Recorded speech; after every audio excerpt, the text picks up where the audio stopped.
You wake up with the taste of earth in your mouth. It's not a common taste. It's dry, ancient, as if you've been chewing on pieces of time while you slept. A rough flavor that settles on your tongue like a secret or like a warning. The sensation comes with an invisible weight on your chest, as if something awaits you outside the tent. Something that breathes with you. Something that knows what you've come to seek, but it's still early. The sky is dark, in no hurry, and neither are you. Inside, everything within you vibrates. A muffled noise that pulses behind your closed eyes. It's not pain, not a dream. It's intuition, that kind of knowing that doesn't shout but pushes. You feel the need to get up, to go to the field still in silence. But at the same time, a part of you hesitates. Is what I feel really real? This is the question that returns every morning. Since you arrived at that forgotten hill on the map, you've been living between two forces, the almost magical clarity of intuitions and the methodical doubt you learned in books, universities, circles where emotion is almost heresy. Reason tells you, you have no proof. Intuition whispers, you already know. Hello, dreamy spirits, welcome to Sacred Sleep Whisper. Today, we embark on a mystical journey to ancient Troy. Imagine yourself as a spirit of this legendary city, where the wind whispers tales of heroes and battles. One day, an archaeologist named Heinrich Schliemann, guided by intuition and a spiritual connection to the past, arrives at the ruins of Hissel. He believes you are real, that your essence still lives in these stones, and whispers, reveal yourself, spirit of Troy. Show me your truth. Intuition and spirituality, so essential in archaeology, were the flames that guided Schliemann to unearth Troy, proving that the invisible can become visible when we heed the call of the soul. If this story touches your heart, leave a like, but only if you truly enjoy what you hear. Subscribe and share in the comments how your night is going. Now, close your eyes and let the spirit of Troy take you into a deep and magical sleep. And this dichotomy is tearing you apart inside. You open your eyes slowly. The tent canvas is damp with dew. The smell of old fabric mixes with that of sand, stone, dust suspended in the air. You sit up carefully, as if any sudden movement might break the silence of the dawn, that living silence, filled with voices that are not heard but fill everything. You put on the wool sweater, pull on the worn boots, and sit for a moment in silence, listening to the sound of your own breath. Outside, the insects sing in unison, like an invisible mantra. You remember the dream you had. It wasn't exactly a dream. It was an image, a flash, a metallic sound echoing between stone walls. Someone, perhaps yourself, walked on marble steps, while an ancient woman's voice said, "She is here, waiting to be remembered." You wrote this phrase in a notebook weeks ago, when you were still on the ship that brought you here. It was just a feeling, a glimpse, but now it's back, stronger, and with it, the fear returns. Not just any fear, not the fear of academic failure, of methodological error, of others' criticism. It's a more intimate, older fear, a fear of going mad, because you see things, feel things, and often hear them, but you don't talk about it with anyone. You get up, open the tent with a zipper, slow as a sigh, and step into the morning still under construction. The sky outside is bluish-grey, with a hint of rising orange on the horizon. The breeze touches your face as if it wants to awaken what you hide within. Down below, the sleeping hill seems to watch you back. There's something on that slope that doesn't match the surrounding landscape. A small plateau where yesterday, at the end of the day, your shovel met resistance. a different sound, hollow, as if there were a structure there, asleep under the dust of centuries. You feel the need to go there, but you also feel you're not ready. Doubt paralyzes you. What if it's just an illusion? What if the city you're looking for was never there? What if all this is just a projection of your mind, tired of seeking meaning? You sit on a nearby rock, look at the plain, and close your eyes. You feel the cold of the dew penetrating your clothes. You breathe, and gradually, a memory rises to your throat like a stifled sob. The day you decided to become an archaeologist, it wasn't because of the artifacts, not the dates, not the academic glories. It was because of a feeling you couldn't name at the time, but which you now understand well, the desire to hear what was forgotten. You always knew there was something beyond what is excavated, something between the layers, between the bones, the grains of sand, the ancient coins, a whisper, a sigh. You open your eyes, you look at your own hands, hands that have dug deserts, caves, buried fortresses, hands calloused, marked by time and unanswered questions, and then you decide today you will follow your intuition, even if it has no proof, even if reason screams, even if deep down you are afraid of what you will find. You stand up, you walk to the toolbox, you choose the finest brush, the archaeological stylus, and a small support board. You also take your leather notebook, the one where you write not the findings, but the premonitions, the visions, the delusions, on the way you run your hand over a dry plant, a branch of wild rosemary that grew among the stones. You crush the leaves between your fingers. The smell invades the air, and with it, a memory. An elderly woman, amber-colored eyes, who taught you to perceive the fields with your eyes closed. She used to say, "The stones speak when we unlearn to listen with fear." You reach the plateau. The sun is now rising stronger. The light spills over the stones like a slow revelation. You kneel, you touch the ground, you close your eyes, and something pulses. Waking up there is not like waking up anywhere else. There, even the silence has a smell. The smell of stone that has seen too much, of earth that has kept secrets for too long. You get up without turning on the flashlight. The sky is still dark, but there is a diffuse brightness on the edges of the horizon. The world takes a deep breath, and you breathe with it. You feel that something is watching you, but not with eyes, with presence. It's as if you were being listened to by a whole field of stories that you don't know yet, and yet they already know you. Outside, the wind blows warm. It carries with it the fine dust and the first words of the Datha, ones you haven't said yet, but which already form prayers in your chest. You walk to the edge of the hill where you are camped, looking at the dry land that sleeps before you. The archaeological field is small, abandoned for years, discredited by others, but not by you. You kneel, not to excavate, not yet. First, you revere. You place your hands on the earth with your eyes closed, your fingers spread out in a shell over the ground, and there, in silence, you begin the prayer.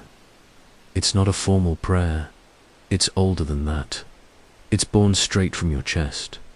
I greet you, living earth, memory of the world. I listen to you with my whole body.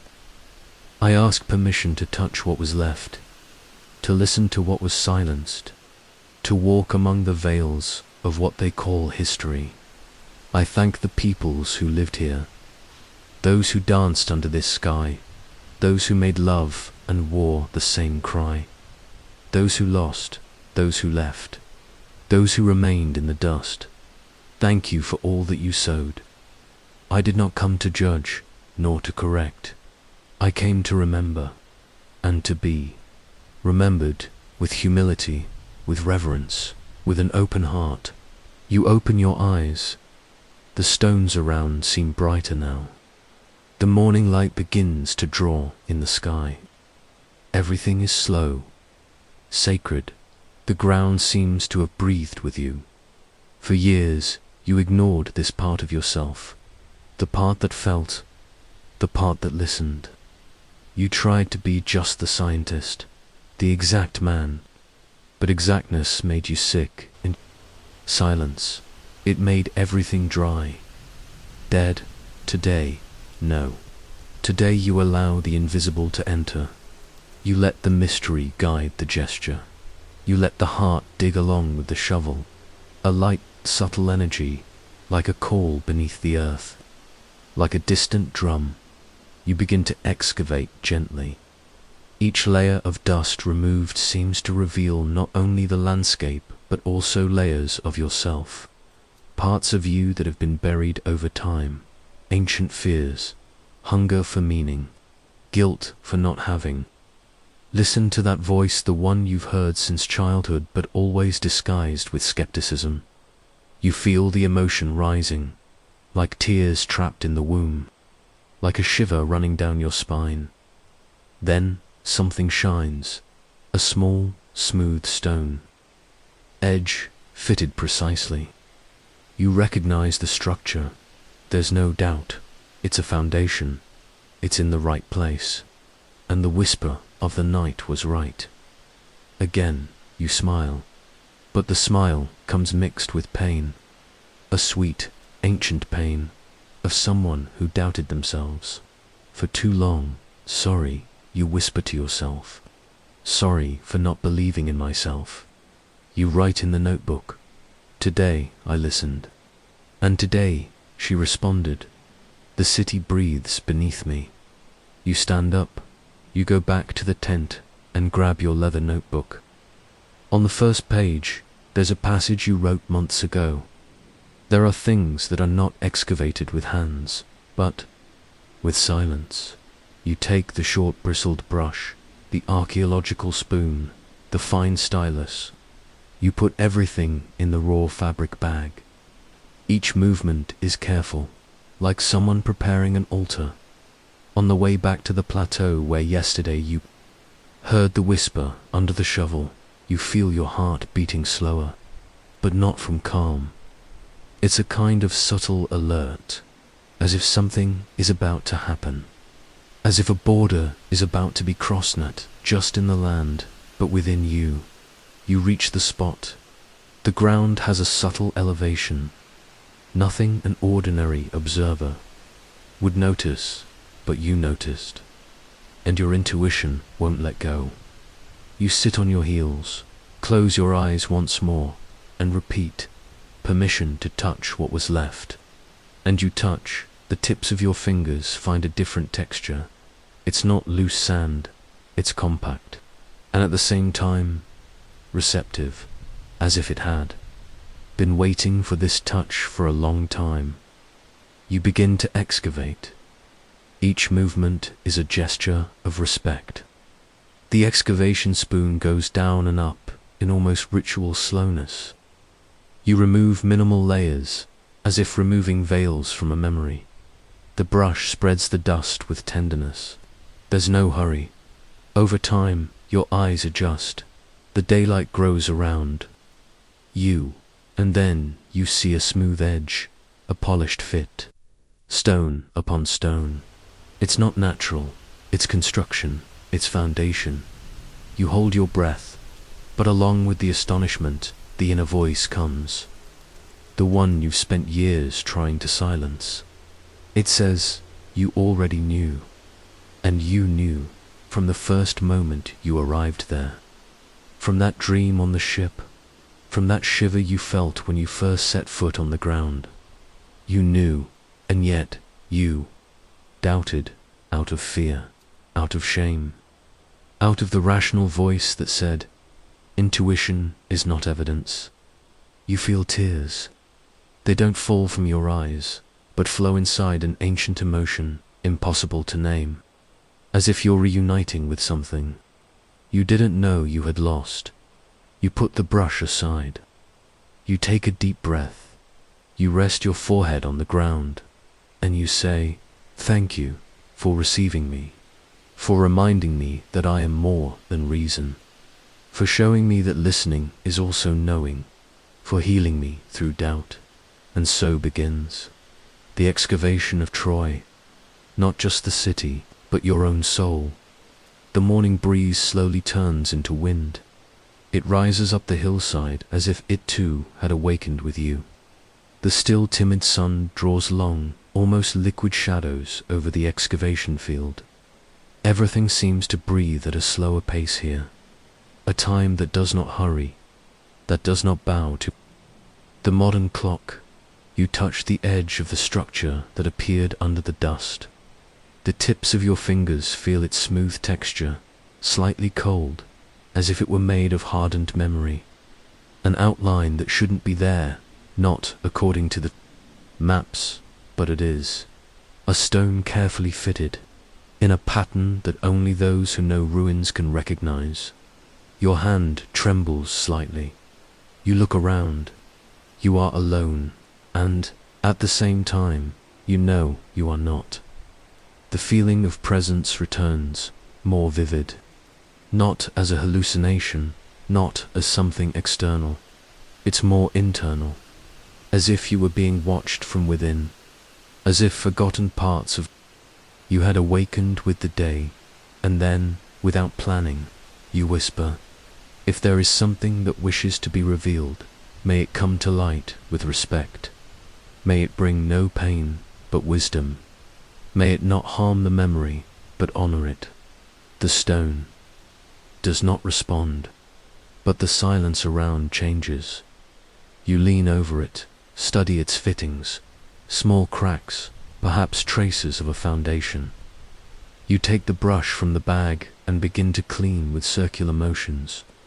Each movement brings more details to the surface. A fragment of pottery emerges between the grains of sand. You pick it up carefully, hold it between your fingers. It's cracked, but still retains painted lines almost imperceptible, that serpentine-like symbols. Your heart races, but your mind tries to break. It could just be a generic fragment. It might not be related to Troy. It could be a coincidence. You've heard these phrases before, repeated in cold university rooms, in thesis defenses, in cafes with colleagues who mock anything that escapes the measurable scope. You yourself have said this to others. You have protected yourself behind this armor of skepticism. But now you don't want armor. You want truth.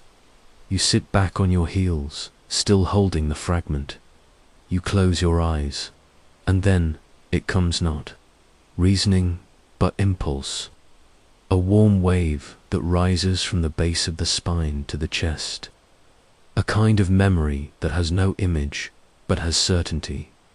You know, this piece belongs to something bigger, to something ancient, to something that has been dreaming for centuries of being touched again. You keep the fragment with reverence. You write in the notebook, spiral symbols, evoke movement, perhaps ritual, strong intuition, part of ceremonial vase, feeling of longing, coming from the object. Am I listening too much? Feeling too much? Rationally, still little. Spiritually, a whole world. You close the notebook, but the doubt remains. And this doubt is not about the excavation, it's about you. Can you still trust what you feel? Or have you become so accustomed to doubting that you've forgotten how to believe? A sigh escapes. You rest your elbows on your knees, your face in your hands. For a moment, everything spins slightly. The smell of the earth rises, invades your nose, and the dizziness comes like a warning. You are about to cross a threshold, and there is no turning back. You are not just excavating the city, you are excavating yourself. And then you hear not an external sound, not a concrete voice. It's like a phrase that appears in the interior of the mind, but with a strange clarity, as if someone had planted it there on purpose. The city only reveals what you are capable of sustaining. You freeze. You look around, the wind seems denser. The sunlight now touches the edge of the foundation directly. There is a subtle glow on the surface of the stone, as if it had accepted the touch, as if something had been awakened. You stand up. Slowly, you go to your backpack, take out a small wooden fluter, symbolic object, passed down from generation to generation in your family. Your grandfather used to say that sounds could open doors that the mind did not understand. You bring the flute to your lips. You blow a simple, long, sustained note. The sound echoes through the field. It vibrates in the stones, in the bones of the ground, in your chest. And then you feel you are not alone. You are surrounded by memories that are not yet yours, but which awaits to be, by the footprints of invisible soldiers, by the shadows of women who wept on the walls, by the eyes of gods who were forgotten, but never stopped watching. You take a deep breath, and you say, for the last time that day, thank you, sacred soil. May I take nothing that is not ready to be revealed. May I not discover only ruins, but also pieces of what I have ceased to be. And so the excavation continues. The light is now full. The sun has risen over the hill, gilding the corners of the stones with an almost ceremonial glow. You have forgotten to eat, to drink, to watch the hours. Time has lost its contour, as if it had slipped out of the body. There is only the now, the stone, the dust, and what pulses beneath it. You dig gently. Each layer removed seems to bring to light a forgotten part of the world, but also of you, as if your external excavation were, at the same time, an excavation of the soul. And the deeper you go, the harder it becomes to separate one from the other. A new fragment emerges. It's metallic, rusted, bent into a shape that resembles a hook or an ornamental rod. You clean it with the brush. You feel a shiver. The metal is cold, even under the sun. There is something in a turf frequency, a silent vibration. You hold it. Close your eyes, and then something happens. An image, fleeting, uncomfortable. You see feminine hands clasping a necklace, or perhaps an armor. Someone preparing for a ritual, or for war. There are voices, not words, but tones. A distant chant. Then, darkness. You open your eyes again. The fragment is there, motionless. Rationally, you know it could be a common piece, a curtain hook, a piece of an ancient weapon, but the body says something else. There is a memory embedded in the matter, as if it carries not just history, but intention. And this unsettles you. You've had experiences like this before, but you've always ignored them, or noted them as archaeological intuitions. A nice name to avoid talking about sensation, soul, vibration. But here you can no longer pretend. You feel a slight dizziness, as if the ground beneath your feet were not just ground, but a bridge, a threshold, a channel. And by crossing it, you are no longer just where you are. You step back a little, sit on a rock, and observe the object in the palm of your hand. And then you wonder, how many secrets have we thrown away for not knowing how to listen to them? How many voices have we buried along with the artifacts, just because they didn't fit the thesis? You think of the museums you visited, The cold pieces inside vitrions to clean. Labels with dates, names, estimates. Everything categorized. Safe, dehydrated, without voice, without soul. But here, now, nothing is dry. Everything is alive. Each grain of dust seems to carry a whisper, and you feel small, not in a sad way but reverent, like someone who realizes they have never excavated anything. Who excavates is the earth. Who reveals is time. You just participate. You just witness. You look around. The wind dances in discreet whirlwinds, as if something invisible were celebrating. You close your eyes again. You take a deep breath, and you say, in a low voice, "Welcome, forgotten fragments. Welcome, silenced voices." Your body is still in the same place, leaning against the stone, in the shade, the notebook still on your lap. But something has changed. Your heart beats differently. Your eyes see with more depth. And above you, in the already orange sky of the afternoon, a single star is visible. Venus, the morning star, the goddess of love and war, the guardian of Troy, according to ancient myths. You smile, and for the first time, you don't feel in doubt. You feel at home. You wake up still with her voice in your ears. The lock is in you. The sun is already beginning to dip into the horizon when you return to the excavation. A deeper silence hangs now. It's not the silence of the early morning. It's another, a charged silence.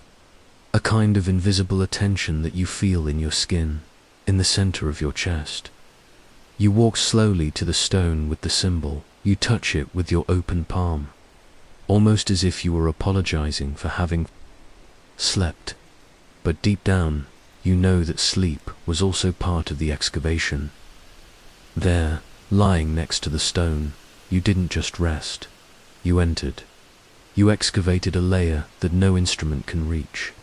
And now you carry something that wasn't with you before. A memory that isn't just yours. The sky begins to fade into dark blue. The stars appear one by one. You lift your gaze, expecting to find them. And there it is, Venus, shining like a solitary sentinel, as if to say, "Continue, I'm here." You light the lantern, not the one with cold, clinical light, but an amber-toned lamp, almost orange, that you brought for moments like this. The light doesn't hurt the dark. It respects it, as if to say, "Let's work together, night," and you begin. Excavating at night is different. Each sound seems clearer. Each grain of sand has personality. The air changes texture, and time, once again, dissolves its contours. The blade of the archaeological spoon slides slowly, revealing a sequence of small rounded stones. They are arranged in a pattern, a perfect semicircle. You remove more earth. Another layer appears. Second semicircle, internal to the first.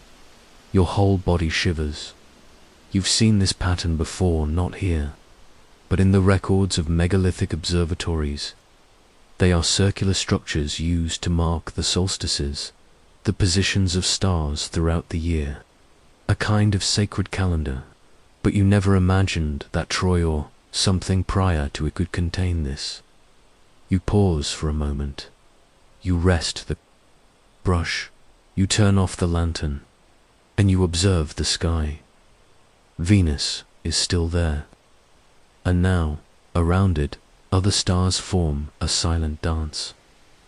You recognize Scorpio, Capricorn, the tip of Sagittarius, and then a doubt crosses you.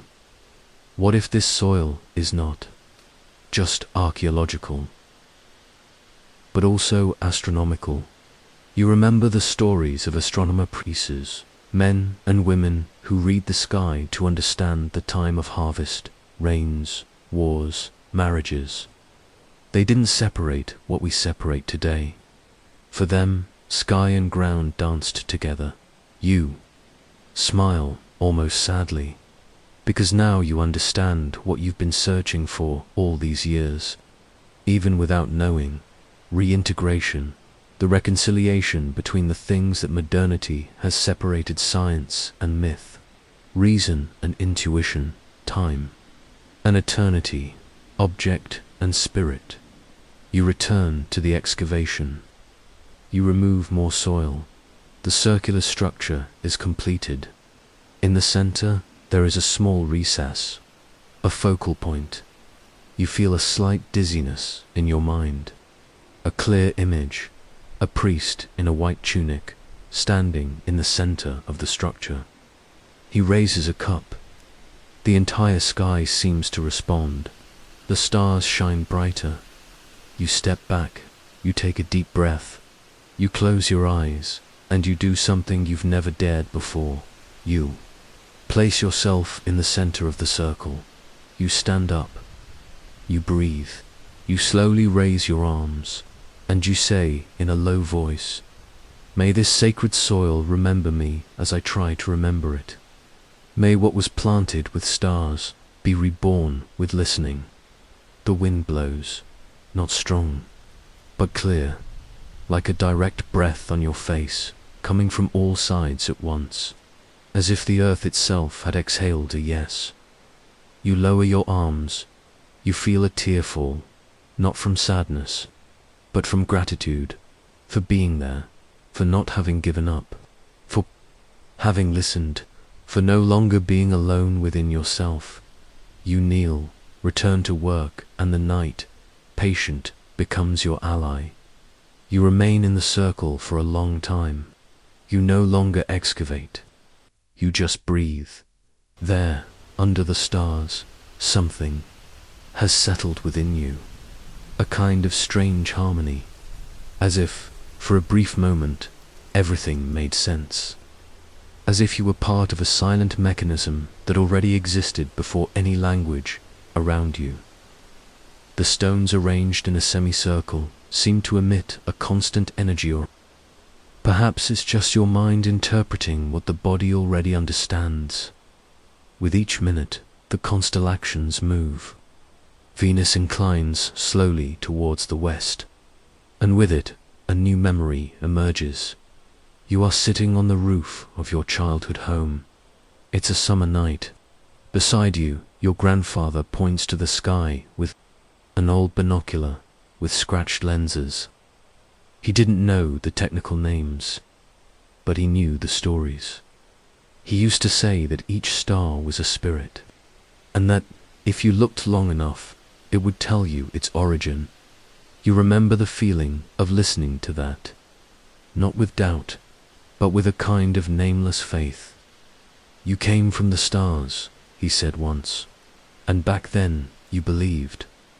But time went. By dots schools came, rules, reports, universities, the fear of seeming too mystical, the effort to be accepted in the world of serious men, of cross-referenced data, of controlled hypotheses, and, little by little, you stopped listening. You stopped looking up as someone seeking home until now. Venus winks between thin clouds, and an idea begins to form in your mind, not as a theory, but as a recognition. What if this circle of stones is, in fact, an emotional compass? A marker not only of the seasons of the year, but of the seasons of the soul? You stand up slowly. You observe the inclination of the stones. You make some notes.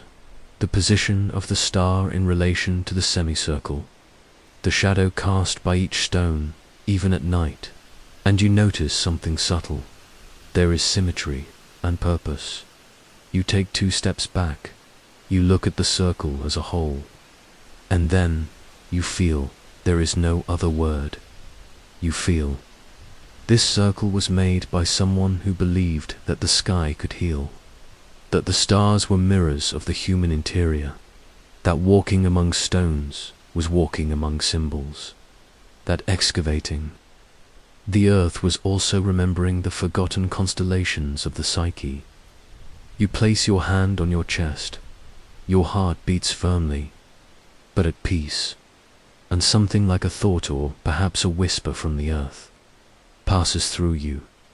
The wisest civilizations did not build walls. They built maps of the sky on the ground. You sit down again.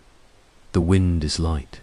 The sounds of the night continue: crickets, leaves, a distant owl.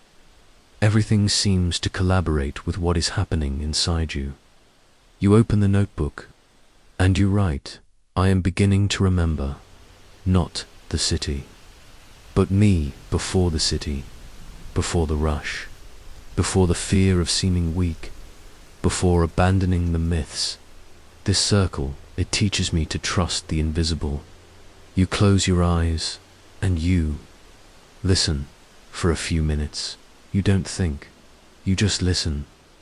You listen with your body, with your skin, with your memory. And there, in the soft darkness of the early morning, you have the feeling that someone is sitting there with you. Not a person, but a presence, an ancestral spirit, the city itself, as if Troy, this buried, forgotten Troy, stained by wars and glories, and epics, finally began to reveal itself, but not as a myth, not as data, as consciousness. And then you understand, you didn't discover it. It allowed itself to be remembered. You continue there, sitting in the center of the circle. The night no longer weighs. The darkness does not frighten. It seems that everything, the wind, the stars, the earth itself, welcomes you in a kind of ancient womb. You close your eyes, but you don't sleep. It's like entering a different state, a space where time is no longer a line, but a spiral. You still hear the sounds of the night, but you also hear something else, a sound that is not outside, but inside everything. It's a sound of life.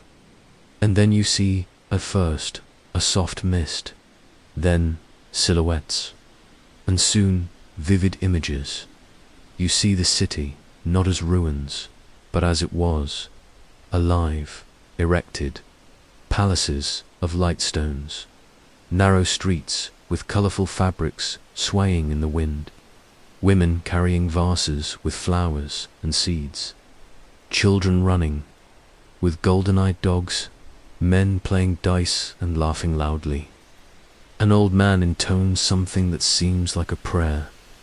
The sunlight is golden, warm like oil spilling over the rooftops. You walk through the streets. You hear the sound of the market. Fruits, ceramics, songs. The smell of bread baked with herbs. The sound of a soft drum coming from the east.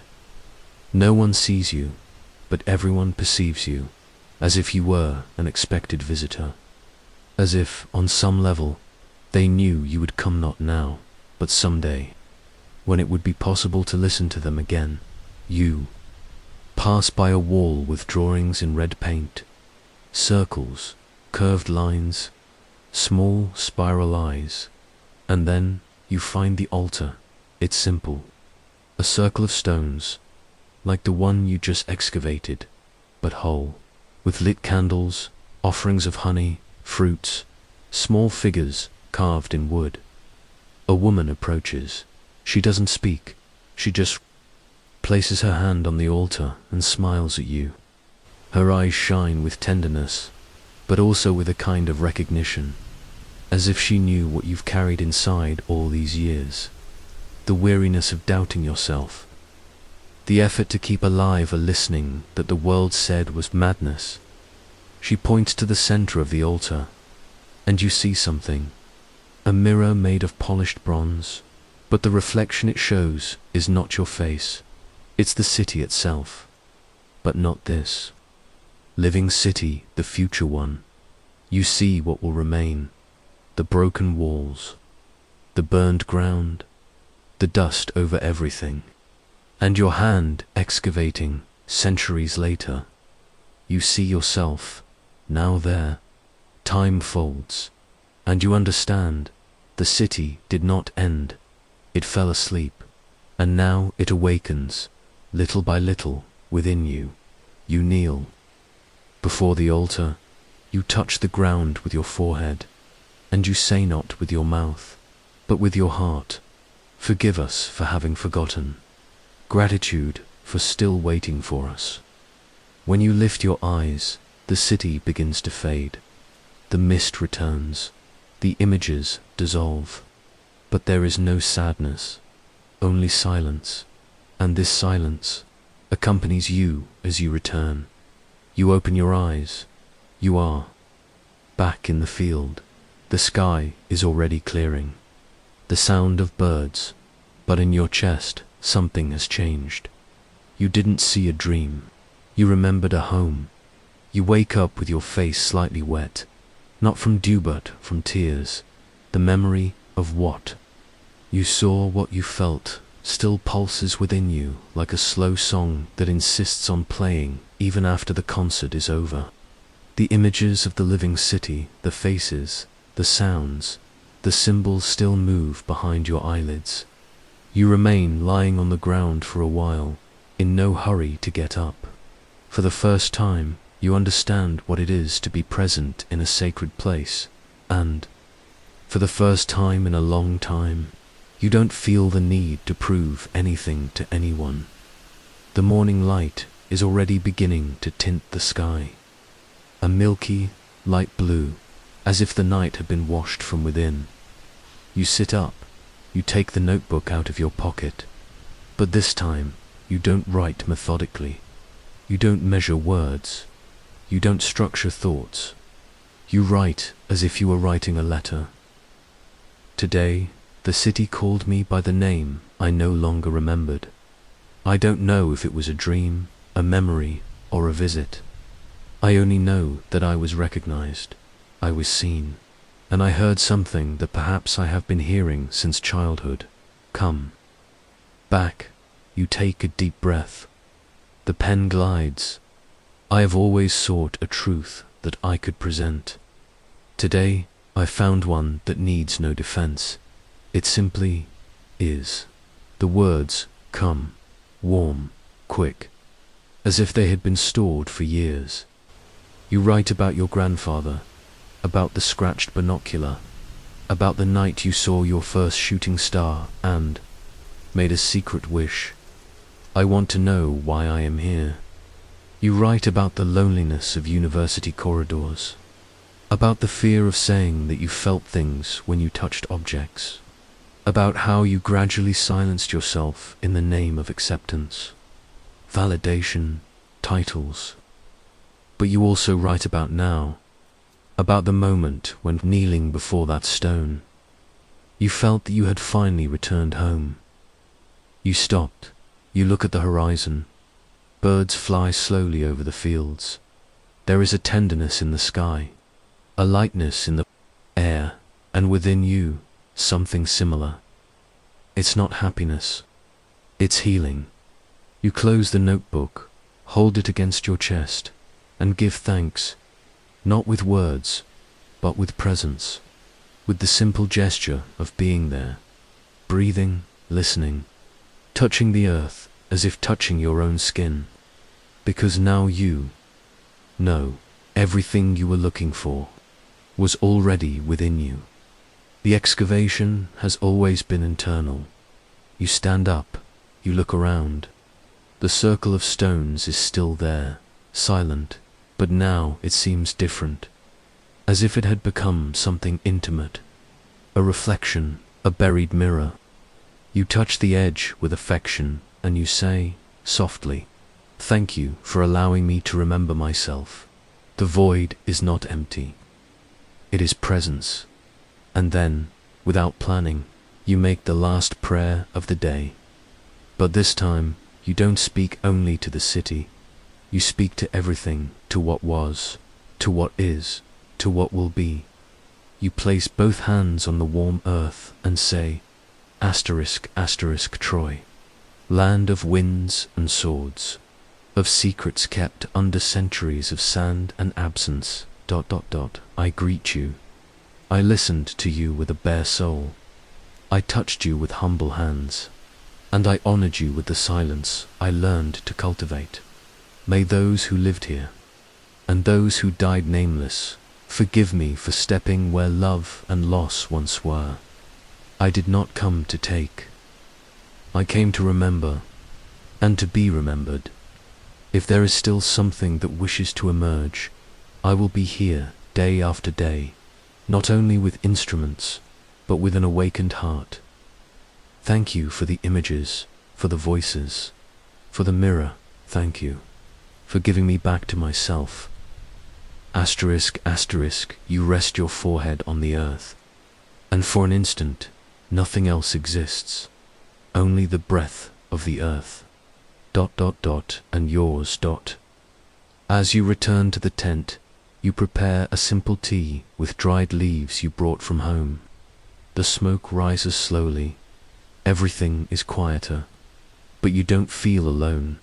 You feel accompanied by something greater, not a ghost, but a field. You sit at the entrance of the tent, observing the field where you excavated, now illuminated by the full morning sun.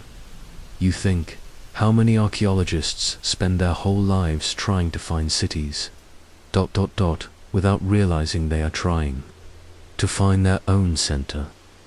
You smile, and you understand that tomorrow, when you wake up with the taste of dust in your mouth once again, it will not be uncomfortable. It will be an invitation, because now you know the earth speaks. The stones remember. And when you excavate, with an open spirit, the excavation also excavates you. And the last word of the earth, is silence, but a silence that teaches. You wake up before the sun again, but today, there's no taste of dust in your mouth. Today, there's a different flavor, a taste almost metallic, but soft, like iron, mixed with dried flowers, as if the earth had placed something new in you during the night. You open your eyes, and for a moment, you don't remember where you are. Everything seems distant, the name, the country, the project, but it's not confusion. It's as if you were in two times at once.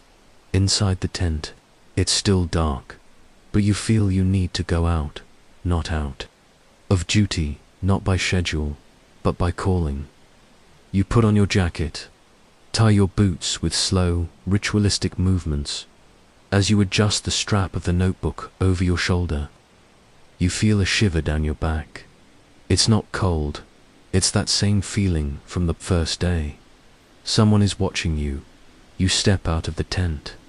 The light of dawn has not yet torn the horizon, but the sky begins to lighten in deep grey, tinged with faded blue at the edges.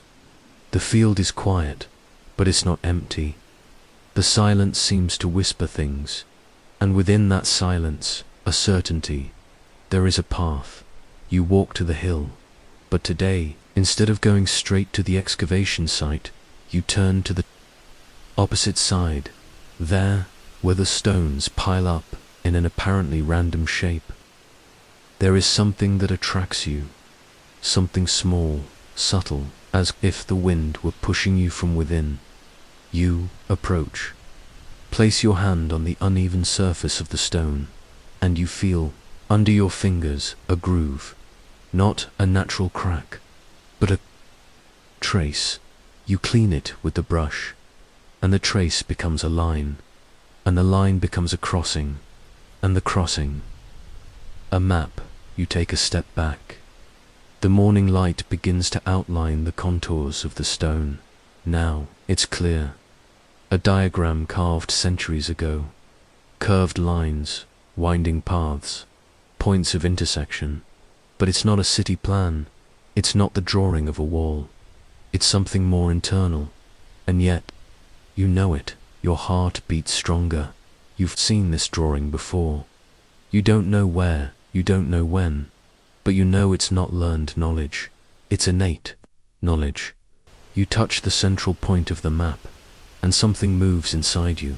A memory, not visual, but bodily, as if something opened between the vertebrae, as if a light rose from within the spine. Heat.com, clarity, clarity, and then you remember a childhood dream. You ran through a field full of broken statues. They whispered directions, but no one else heard them. You listened to them and followed invisible trails until you reached a stone in the middle of nowhere, and there, carved, was this map. You swallow hard, and you think, this is impossible. But then, a voice forms inside. The map is not of the city, it's of you.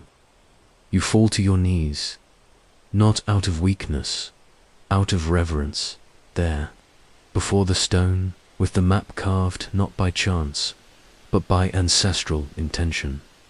You understand, true knowledge is not just discovered, it is remembered, and this map, is not a path to find Troy. It's an invitation to find yourself within it. You remain kneeling before the marked stone. The air around you seems suspended, as if time were holding its breath. The morning light now reveals finer details in the carving, not just lines, but small circles at each intersection. Some larger, others almost invisible. A logic there, but not rational. An organic, living mathematics that escapes known models. You pass your finger over one of these intersections, and you feel something, not in the stone, but in you. It's a kind of tingling, in the same place you touched, but from within, between the ribs, then in the abdomen, then at the base of the skull. You close your eyes, and the map appears again, not on the stone, but under your eyelids, as if it had been printed on the inside of your skin. You step back. You sit down slowly. Your body vibrates, not like a fever, but like tuning, as if something were adjusting your axis for the first time. You wonder, what if my body is a mirror of the ground itself? What if the map out there is just a memory of what has already been inscribed within? This question hits you like a silent lightning bolt. You think of the years of excavation, the methodology, the measurements, the precise cartography, but no one ever taught you how to map sensations. You pick up the notebook, and you write. The earth has layers. The body does too. Every pain, every shiver, every silence, Perhaps they are not symptoms. Perhaps they are coordinates. You close your eyes, and then you begin an unexpected exercise. You visualize your own body as if it were the terrain, the head as the sky, the chest as the fields, the abdomen as the ancient foundations, the legs as the paths, and there, in the center of the chest, there is something, a buried foundation, a memory that pulses like a forgotten city. You take a deep breath, and you realize you are crying again, but it's different. It's not sadness, it's recognition, like someone who finds an old photograph of themselves, one of those you didn't even remember existed. But seeing it brings you back whole. You lie down on your back on the ground. You look at the sky. The clouds move slowly, like great ancient thoughts floating. Your body rests on the earth, but at the same time, the earth rests on your body, and you think, the soil and I are in mutual excavation. You close your eyes, and you see the map again, but this time, as light traveling through your nerves. The intersections shine like stars. The paths light up, and then a deep sense of collective memory crosses you. You are not alone. You never have been. There is something or someone that has accompanied you since before birth, and this someone speaks through the earth. and the earth speaks through your body. You sit up slowly. The ground seems to welcome you, as if molded to your weight. You open the notebook, and you write as if confessing, "Today I realized that the real excavation does not happen with the hands. It happens with the whole body. Today the ground touched me back. You are standing now, but something in you is still lying down, ... or perhaps underground. You feel as if you have left a piece of yourself on the ground, not lost, but planted. Like a seed of recognition, the stone with the map remains there, silent. You observe it now with different eyes, not as an object, but as a messenger. There is no legend, no language, but there is meaning. The map is not for the eyes, it is for the body. You step away slowly. You walk down the slope where the ground is more uneven. You should be documenting, measuring, processing, but you can't. Your body wants to walk without direction, as if it knew where to go, even without a defined destination. And then the images come, not with force, not as overwhelming visions, but like a mist that gradually takes shape. You see a woman, golden skin, hair tied with copper threads. She walks barefoot on the same ground where you now walk with boots. She sings, but not with words.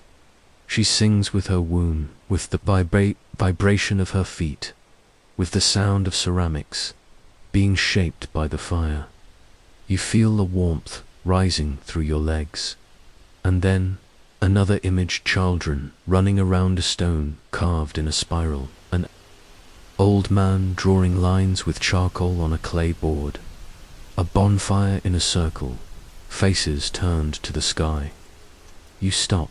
These people are not in books. They have no names, no dates, no records, but you know them, you miss them, as if they were memories that were dusty in the depths of an internal basement, waiting for the moment to be touched again. You put your hand to your chest, your heart beats firmly, but not from effort, from RECONNECTION. You sit down, you close your eyes, and you let it come. Images, sounds, sensations, stones being raised by firm hands, chants to heal the earth, before planting, stars being named in silence. A circular dance around a pulsing symbol, and in the center of the dance, you, or someone who is you, not in the body, but in essence. And then the revelation comes with the sweetness of a warm wave. Elion is you, or a part of you, or the name your soul once had, or still has. You allow yourself to cry, because, for the first time, you don't feel lost, not because you found answers, but because you accepted the mystery, because you realized that the map doesn't need to be deciphered. It needs to be inhabited. You open the notebook, and you write with a trembling hand, "Today I heard my ancient name, not the name I received at birth, but the name that lives beneath the skin, the one that echoes when I am silent, the name that belongs to me and that I also belong to." You close the notebook. You rest your forehead on the stone, and you whisper, "Thank you for reminding me of myself." You are standing before the rock. The ceramic fragment with 3 strokes and an arc rests in your hand. You turn it against the morning light. The texture is smooth, but irregular. The marks were made with intentionality, there's no doubt, but they are not an alphabet. They are gestures.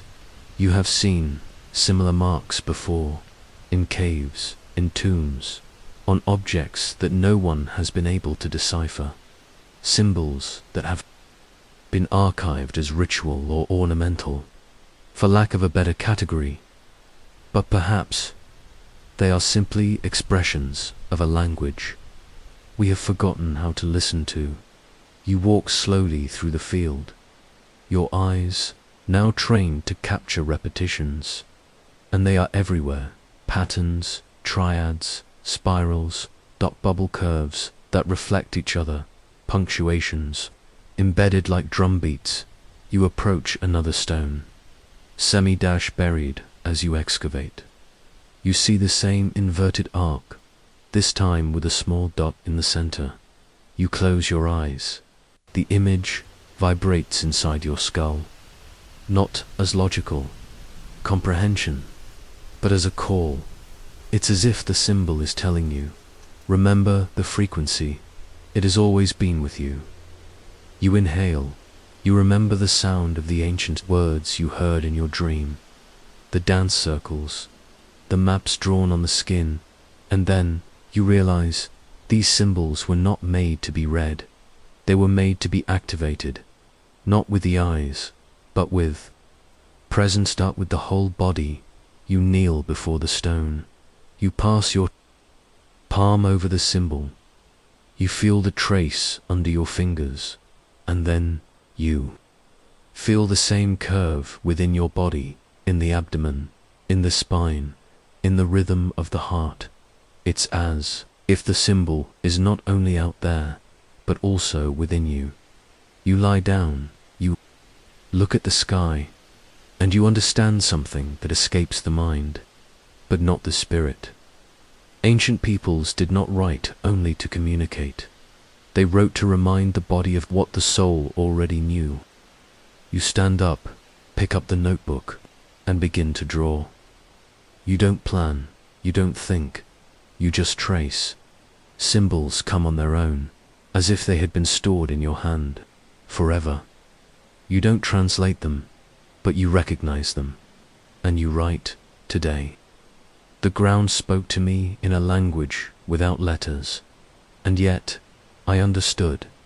You close the notebook, and you feel a lightness you haven't felt in a long time, the lightness of someone who no longer needs to understand everything, the lightness of someone who has learned that there are knowledges that only reveal themselves when control is relinquished, and that sometimes you have to let the language die for the meaning to be reborn. You stand up, still with the notebook open in your hand. You look at the newly drawn drawing. The symbols stare at you like unblinking eyes. They are not codes waiting to be deciphered. They are keys that only work if you stop trying to fit them. You close your eyes, and something strange, but deeply natural happens. You feel a direction, not as a voice, nor as a command, but as an internal tide, a tilt of the body, a vibration in the feet, a warmth. Behind the sternum, you turn to the left. You take 3 steps. Your head turns slightly. Your hands tingle. You stop there, between 2 stones. Something pulses, as if the ground were breathing. You take out the brush. You begin to excavate, slowly, like someone opening a chest of memories. The earth loosens easily. You find small fragments, ceramics, colored, shards, and again, symbols, but now, more elaborate, the arc, the ... 3 waves. In sequence, you take notes, but you don't interpret. You remain, you listen, and then, you decide something that changes everything. You stop excavating with method, and you start excavating with listening. The field, little by little, becomes a score, and each symbol a sound, each curve a note, each stone a pause. You feel your body align with the map. Your feet lead you. The wind confirms you. Your hands warn you. It's as if the city is not being discovered, but re-encountered. You assemble. On the ground, a mandala with small stones. Each one marks a point of perceived intensity. You follow the heat. You follow the sound of the body. You Follow the whispers that are not thoughts, and, little by little, the design takes shape, not on paper, but in the field. It's as if an invisible geometry were revealing itself, a terrestrial constellation. You step back, you look at the whole, and you recognize, not a concrete image, but a familiar sensation, like a face you don't remember knowing, but that makes you feel at home. You sit in the center of the mandala, you breathe, and you write, today. The map started walking with me. I don't follow it, it accompanies me. Today I realized that it's not about excavating correctly, but about becoming You close the notebook. You look at the sky. Venus begins to appear in the late afternoon, and with it, the same silent certainty as always. You are on the path, even without knowing where it leads, because the path is you. Night falls slowly over the field. You remain in the center of the mandala of stones, like someone guarding a sacred bonfire that has not yet been lit. There is no wind now, no hurry. The night arrived like a mantle that does not cover, but reveals. Above, Venus shines. You close your eyes, and then you begin to feel, but not as someone who feels. An emotion. You feel as if you were walking through a field, as if you were walking inside yourself, through corridors that have been closed for a long time. Each point marked on the ground pulses, even without illumination. You see them, not with your eyes, with your bones. The point to the north vibrates at the top of your head. The point to the south pulses in your belly. The point to the east warms your heart. The point to the west awakens your feet. You are aligned with the map, not the map of the city, but the map of internal layers that you had forgotten. A wave of heat runs through your body. You inhale, and as you exhale, it seems that something inside you opens like a gate, and there, in the center of your forehead, an image appears. You sitting just like this, but around you, other figures, all sitting in silence, all with eyes closed, all breathing. Like you recognize the faces, not by their features, but by their energy. It's you in other lives, in other versions, in other excavations, each one carrying the same search, the same longing. You open your eyes slowly. Reality is intact, but perception is not. You are no longer the same. You know now that this place you are excavating is the same place that is excavating you. You take out the notebook slowly. You don't want to break the silence, but something needs to be recorded, not to prove, but to keep. Today I entered the map. Today the map entered me. I felt that each point on the ground was a point in my body, and that each stone was an echo, a forgotten part of my soul. You close the notebook. You place it on the ground, in the center of the mandala. You place your hands on it, and you say, in a whisper that is more prayer than thought, may this map lead me inward, and may I know how to listen to each step. You remain there, in the dark, at peace. The night welcomes you, and you no longer need to understand, just remember. You fell asleep without realizing it, but it wasn't a common sleep. It was a dive, a crossing. When your eyes closed, your body remained still, but your consciousness walked, and soon you were there in the same place, on the same slope, but in another time. The field was alive, green, flowering, full of voices. You felt the warmth of the earth rising through your feet, and the marked stones, the same ones you excavated during the day, were now illuminated with pigments, shades of ochre, blood red, deep blue. Around them, people, Men and women of all ages, in silence, eyes closed, bodies in a circular position, and then the dance began, but not a dance to show, nor to entertain. It was a medicinal dance, a dance that listened to the ground, a dance that healed the internal cracks of the soul. The feet touched the ground with reverence. There was no external music, but there was rhythm, soft beats with the heels, precise movements over symbols drawn on the ground, and with each step, something happened. You saw, you felt. A man with a pale, sad face danced over a symbol of 3 spirals, and, little by little, his skin regained color. The glow returned to his eyes. His chest opened in silent laughter.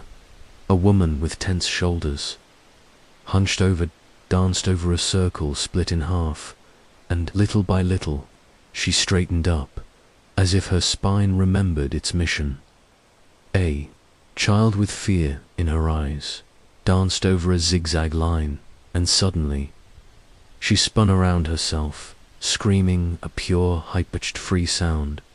You watch everything, until one of the figures turns around, looks straight at you, dark, deep, timeless eyes, and says with motionless lips, "Do you remember now?" You don't answer, but something inside you screams yes. You always knew. You always carried this map in your body. You always had the symbols in your bones, but you never dared to step on them with the right feet. The figure approaches, extends her hand, and says, "Dancing is the most silent way of remembering." You take her hand and enter the circle. You feel the ground vibrate. Each step is an invisible drum. Each turn is a portal. Each silence between the feet is a return. You dance, and as you dance, you cry, because the memory is not sad, it is whole.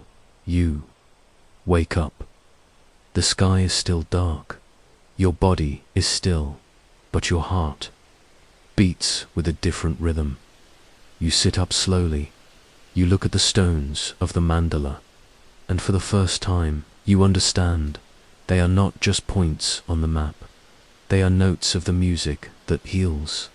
They are steps of the dance that returns who you were. You pick up the notebook, and you write, "Today, I danced on the map that lives within all of us. Today, I felt that each symbol is a step back home. Today, I cried, knowing that we were never lost. We were just standing still." Morning arrived silently, as if not wanting to wake you too much. You wake up with a light body, but something pulses in your heels, like a subtle sound that still echoes from the night. You get up without thinking. You step out of the tent barefoot. The earth is still cold from the dew, but it welcomes your feet like an old friend. You walk in silence to the circle of stones, and without planning, your feet begin to move, first slowly, then with rhythm, but never in a hurry. You are not dancing, you are listening with your body. Each step on the earth brings a response, a shiver in the ankle, a warmth rising through the calf, a memory in your back. You stop over one of the symbols, the one with 3 spirals. You close your eyes, and you feel the spiral turning, not on the ground, but inside your chest. You don't know what you're doing, but you know why you're doing it. You want to remember, you want to honor, you want to open the channel that the dream revealed. You continue. Now your feet gently touch each point of the mandala, as if lighting candles with your touch. Each stone is a beacon, each line a question, and the answers come, not as phrases, but as pauses that relieve. You feel more whole, more centered, more present, as if you had returned to the natural rhythm of the invisible excavation. Then you pick up your tools. You go to the field, and you excavate today. The earth is looser, more cooperative. It's as if it recognizes you, as if it says, now you remember the ritual. So you can enter. You find a new edge of stone, a delicate fit, and beneath it, more symbols, the same ones from the dance. You smile, not because you made a discovery, but because you re-encountered an ancient agreement. You open the notebook. You write, today the earth responded before the shovel, because today my feet spoke first. You look at the field around you, and you decide something important every day. Before excavating, you will dance the map, not as a magical ritual, but as a gesture of gratitude, because now you know. The earth opens for those who arrive with listening, and the feet listen before the mind. Night falls again, softly. You light a small bonfire in the center of the mandala. The flames are not large, nor intense, but they are enough to warm, enough to make the shadow dance on the stones. You are sitting, notebook on your lap, looking at the sky, the points marked on the ground with small white and ochre stones stand out in the darkness, and without thinking, your eyes rise from the ground as if the body had received an ancient command, and then you see Venus, as always, is there, but now you notice something more. You mentally connect the visible stars in the sky. Then you look at the stones on the ground, and an intuition crosses your chest with the force of a forgotten memory. This is a constellation, not one of the zodiac, not the ones in the apps or modern telescopes, but a lost constellation, one that was not made to be looked at. It was made to be felt. You stand up, you walk around the mandala. Each point on the ground seems to pulse under the fear-lich tea, and little by little, the lines form from stone to stone, from symbol to symbol. The constellation is not drawn with lines, but with presence. It is not only in the sky, it is on the ground, and also inside your body. You lie down in the center of the circle, your arms open, your breathing slow, and then you realize the shape of the mandala corresponds exactly to the alignment of your energy centers. The point on the forehead, the chest, the navel, the base of the spine, all connected to the points on the ground. The constellation is you, not metaphorically, but as structure, as form, as path. You close your eyes, and a phrase emerges clear, soft, like a whisper from the universe. You are the map you were looking for. You are the missing star. You don't cry, but you smile with your eyes closed, like someone who finally finds a letter that was written for them, but forgotten for generations. You touch the ground with the palm of your hand, and you thank for the excavation, for the body, for the memory. You pick up the notebook, and you write, almost like a closing of a cycle, the map that no one gave me, carried on my skin. The constellation I sought in the sky was waiting for me in my womb today. I understand Troy was never a place, it was an invitation. You blow out the bonfire, and the silence of the night embraces you like an old friend. It's still the early hours of the morning when you wake up, but this time there are no images, no dreams of living cities, no maps glowing under the stars. There is only one thing, a thick silence, heavy like mist, deep like a calm abyss. And within that silence, something calls, not with words, not with sounds, but with presence. You feel the call like one feels thirst. You don't know where it comes from, nor what it asks. But you know you need to go. You get up, still in the half-light. The stars still watch over the sky. You leave the tent without a lantern, without tools, only with your awake body and a notebook under your arm. Your feet touch the ground like someone returning home. You walk slowly. You don't think, you just feel. And then you realize you are heading towards the place you usually don't look at. The part of the field that seemed worthless, rocky, misaligned, to silent. But today, something pulses there. You stop. In front of a stone you had never noticed. It has no marks, no symbols, but it has a call. You kneel. You place your hand on the cold surface. You close your eyes, and you wait. You don't ask. You don't question. You don't project. You just wait. And then you feel a very subtle vibration, almost like a distant, deep note, as if someone were blowing an ancestral instrument inside your chest. And you remember not something you lived, but something that has always been with you, a familiar sensation, like when a child follows the father's path without knowing why, or when an animal raises its head because the wind has changed. You realize that you have always followed something, always had a hidden meaning behind your decisions, even those that seemed rational, even those made out of fear. You open the notebook, and you write calmly, "There is a voice I have never heard, but that has always pushed me. It doesn't speak, it moves. It never shouts, but everything that is true echoes in it." You close your eyes again, and the voice that is not sound nor person draws near. You don't understand, but you trust. And then, as if the ground opened just a little, you feel, there, right below this nameless stone, there is something. You get up. You look at the horizon that begins to clear, and you whisper, "If you are real, guide me without words. I will go." You return to the tent when the sky is already beginning to dissolve into light blue. You don't feel sleepy, nor hungry. Only feel the urge to write.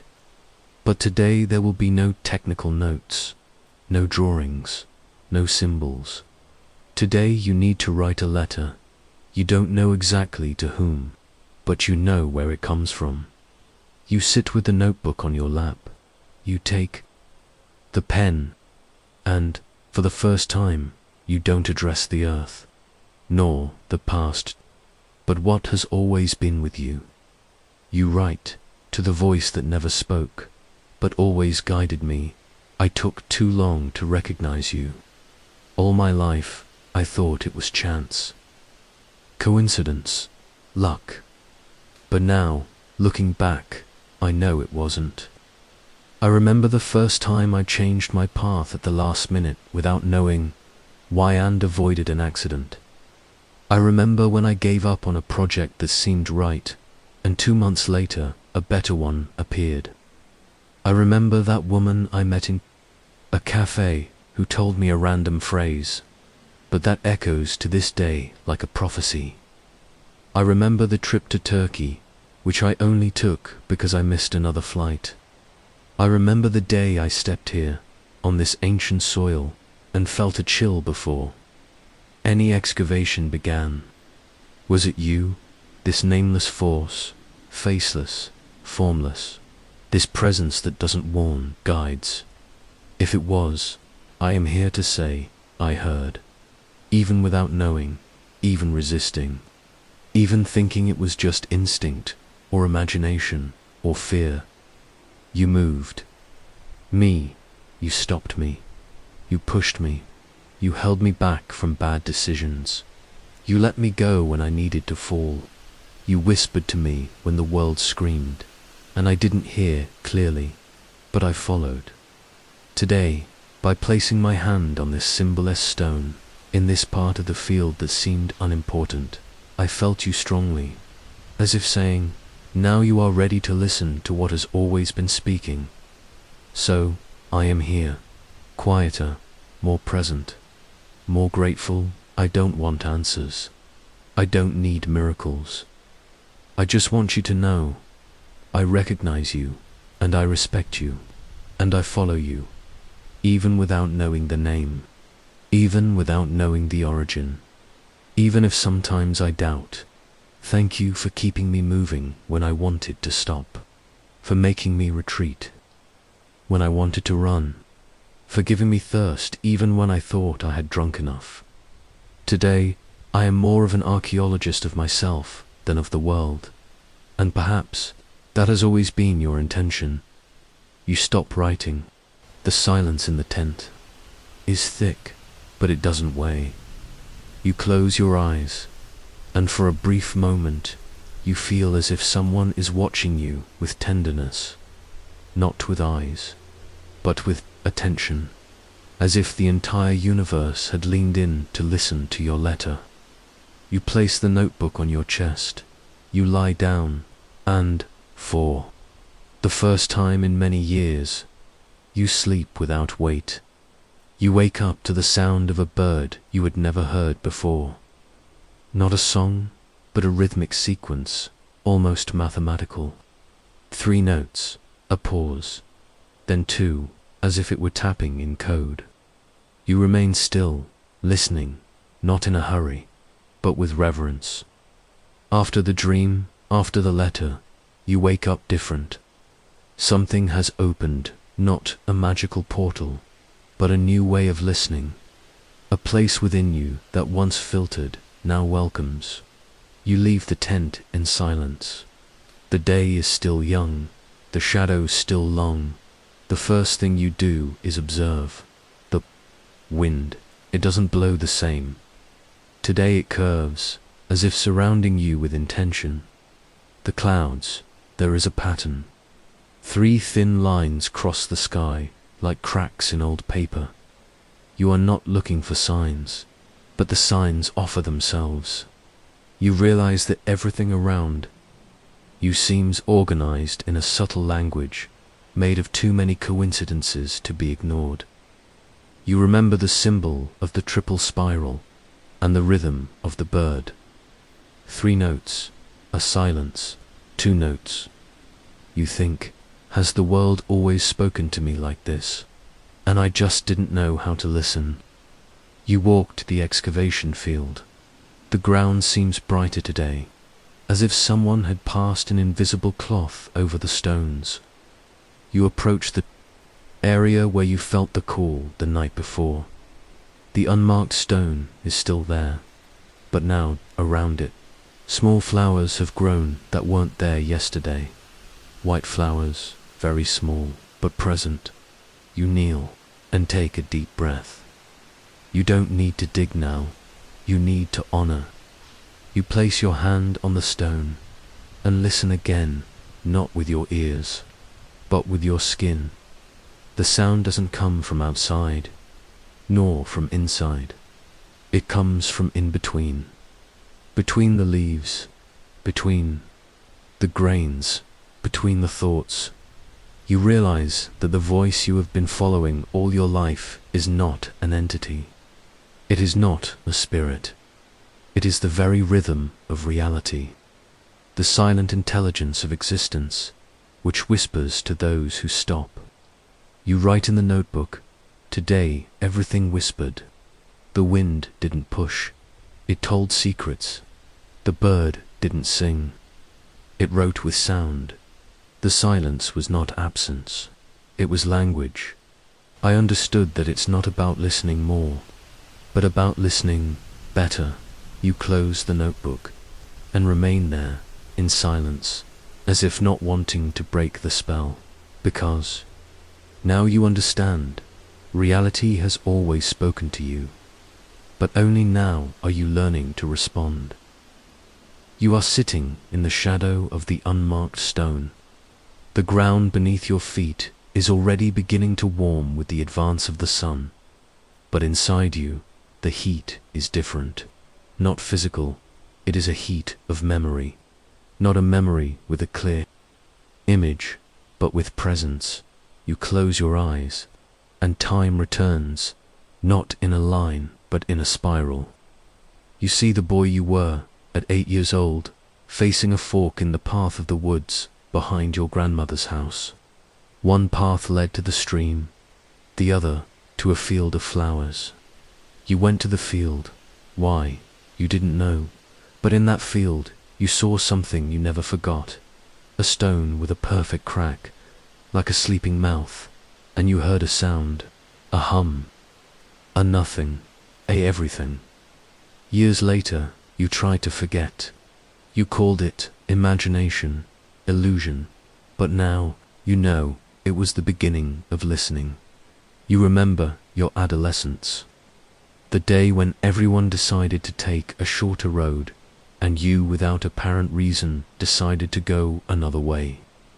They called you strange, but you followed, and later you found out there was an accident, coincidence, or response to a voice that is not heard, but felt.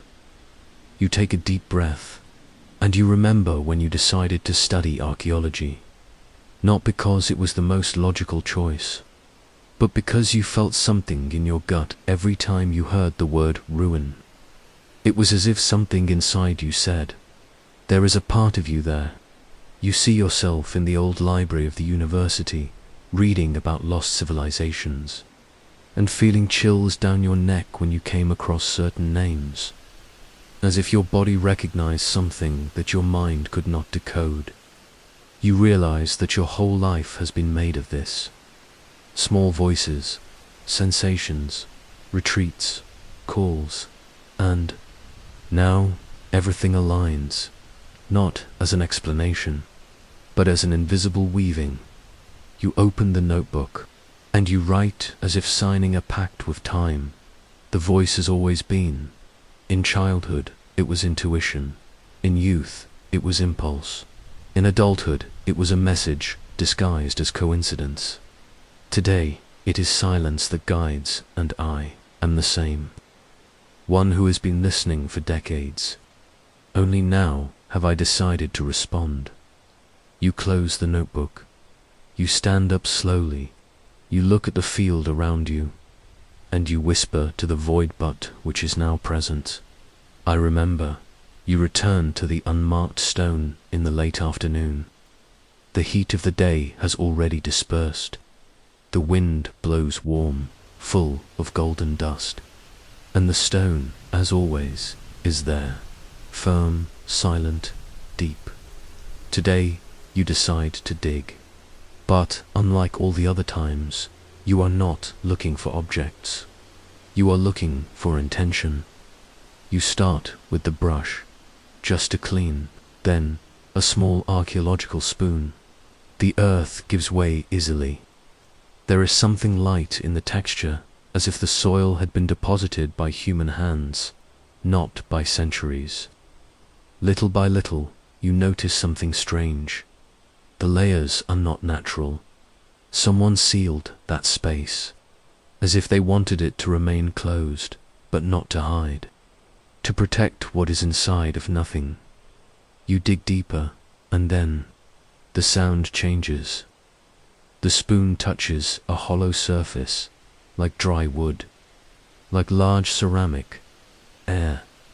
You stop, you put your ear to the ground, and there, where there should be compaction, you hear an echo, weak but real, as if the ground itself had been waiting for that tone for centuries.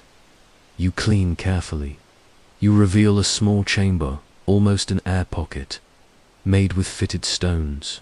No seals, no entrances, just hollow. You sit, paralyzed. What is before you is not a tomb. It is not a capsule. It is an ear, a construction made to listen. You reach out. You touch the stones around the cavity. They are smooth and vibrate slightly to the touch. You close your eyes. You lean your face over the hole and just listen. No sound comes from inside, but something happens in your body. Your chest softens, your breath expands, your ears hum, and then You understand. This space was made to amplify silence. Not silence as absence, but silence as presence.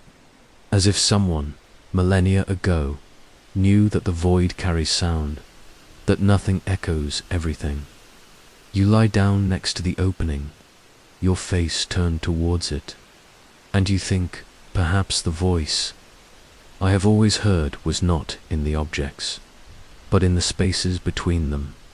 You're right, today I found a hollow, but it was not absence, it was intention. Today I learned that the void can be the most sacred instrument, and that listening to nothing is sometimes the only way to hear everything. You close the notebook, you rest your head on the ground, and let your body vibrate along, without noise, without haste. Just response. You fell asleep right there, lying next to the empty space. But you didn't sleep as before. It wasn't a dart dive, it was a slide through frequencies. Your body entered another vibration, light, expanded, as if the air around you had also lain down with you. And then the dream began. But there were no images, no people, no places, just sound. First, a deep noise, like a distant drum. Then a high-pitched hum, like insects singing under the skin. You couldn't see, but you felt each sound with your whole body. And then something more, a pattern. The sound stopped being noise. It became music, but not with notes, with pulsars, and with each pulse, a part of your body responded. Your heart, your ribs, the base of your spine, the palm of your hands. You realized each sound was a call, each frequency a password, each vibration a key. The hollow of the chamber you found, it was only the first part, the resonance box of something much larger. When you wake up, your body is warm. You open your eyes slowly. The sky is still dark. The night is still still. But inside you, the music continues. You sit, you breathe, and you feel a slight hum still in your ears. You write, today I dreamed only of sounds. They didn't say anything, but they said everything. Today I realized that the earth sings, and I am, perhaps, an instrument that it needs to tune. You look at the empty stone. Now it seems more alive, as if it were waiting for you to touch it. Back, you approach. You touch the edge with your fingers, and, without thinking, you emit a sound. A deep tone, short, low, and the sound comes back, stronger, longer, as if the very soil had been waiting for that tone for centuries. You smile, and you think, perhaps the ancients didn't build to keep the past, but to make the world sing again. You wake up with a fixed idea, not a thought, but a rhythm, a beat that insists in your chest, as if your heart had remembered a forgotten melody. You walk through the field in silence, without a shovel, without a spoon, just your feet touching the bare ground, like someone testing the tuning of an ancient drum. And then you begin to notice the sound changes from point to point. There, where the earth is denser, there is a dull tone, almost absent. Further ahead, near the empty chamber, the sound responds faster, almost like a choked voice trying to get out. You close your eyes. You crouch. You touch the earth with the palm of your hand. You feel the cold. You feel the echo. You walk a few more meters. Another point, softer, lighter. You touch. This time, you hear a slight internal hum. You stand. Up. Return to the tent. Take the notebook. Today, you won't take notes. You will draw sound. You mark the points of the field as circles. Each circle represents a vibration. You use curved lines to represent what you felt. Waves, echoes, pauses. Soon, a strange score begins to emerge. It looks like an astronomical map or a moving script. You draw carefully, respecting what your body feels when remembering each point. And then you realize this is music, but not music to play, music to excavate. You return to the field. You follow the newly created sound map. At each point, you touch the ground with your fingers. You close your eyes, and you listen. The field responds, not with words, but with resonance, as if something were waiting to be awakened. You stop, you sit, and you write. Today I realized that the earth has its own music, that each point holds a tone, that each layer has a melody, and that perhaps my excavation is, in fact, an ancient score teaching me to remember the original sound of the world. You close the notebook. You put your ear to the ground, and you listen. The sound is not clear, but it is true. You are sitting outside the tent. It's late afternoon. The sky, a slow-moving painting tones of amber, orange, a faint violet. You turn a small ceramic bowl between your fingers. It makes no sound, but something in it vibrates. You run your finger along the edge, and you hear a fragile sound, almost imaginary, but it's there. A continuous note, as if the object held an ancient echo. You take the notebook, and you write. Some objects still remember the song of where they came from, and then you realize the sound is in everything. You enter the tent. You accidentally bump into the wooden side stake. It emits a dry crack, but inside you, something resonates. You walk. You touch the fabric of the canvas. It moans with the wind. It's not a random sound. It's rhythm. You put water to boil. The fire crackles. The heat moves. And then you hear a thin whistle, which grows. And inside you, an image emerges like a formless memory. An ancient woman singing for the water to boil. Not a song, but a vibration that made the water recognize its function. You close your eyes, and you understand. The ancients didn't just listen to the world. They spoke with it, not with words. You wake up to the sound of a stone rolling. It wasn't a dream. One of the small blocks, marking the circle of the mandala, fell with the morning wind. You step out of the tent, walk on the still fresh earth, and put it back in place. And then you notice the ground where it was seems lighter. The earth gives way slightly under your fingers, as if they're hidden beneath your own distraction. Something was waiting. You hesitate. It's early. Your body is still, between worlds. But the feeling is clear. Something is asking to be found. You pick up the brush, the spoon, gently. You begin to remove the first layers. Each grain of earth comes out, easily, as if it no longer wanted to keep what is to come. And then you feel it. A different touch. Hard, surface dot. Too smooth to be stone, too cold to be dry. Ceramic you dig around. The shape reveals itself slowly, an elongated, cylindrical object with almost imperceptible marks. You carefully remove it. It's a small metal piece fitted into a stone holder. A kind of capsule, not modern, clearly ancient, but delicate, made with a technique that doesn't belong to the time you expected to find. You sit down. The object rests in the palms of your hands.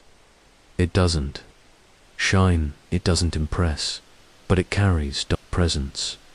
You turn it over. There's a side slot, as if it could be opened, but it's sealed inside. No sealed, no apparent division. You put your ear to it. Nothing, but you feel it. You feel something alive inside. like a field, like an encapsulated idea. You write, "Today I found something I wasn't looking for, and for that, I know it's important. It's not the object, it's what it awakens." You touch the base of the capsule. A slight vibration, maybe from the wind, maybe from your own pulse. But then, a memory awakens. You remember an old dream long before you arrived. Here, a dream forgotten for years.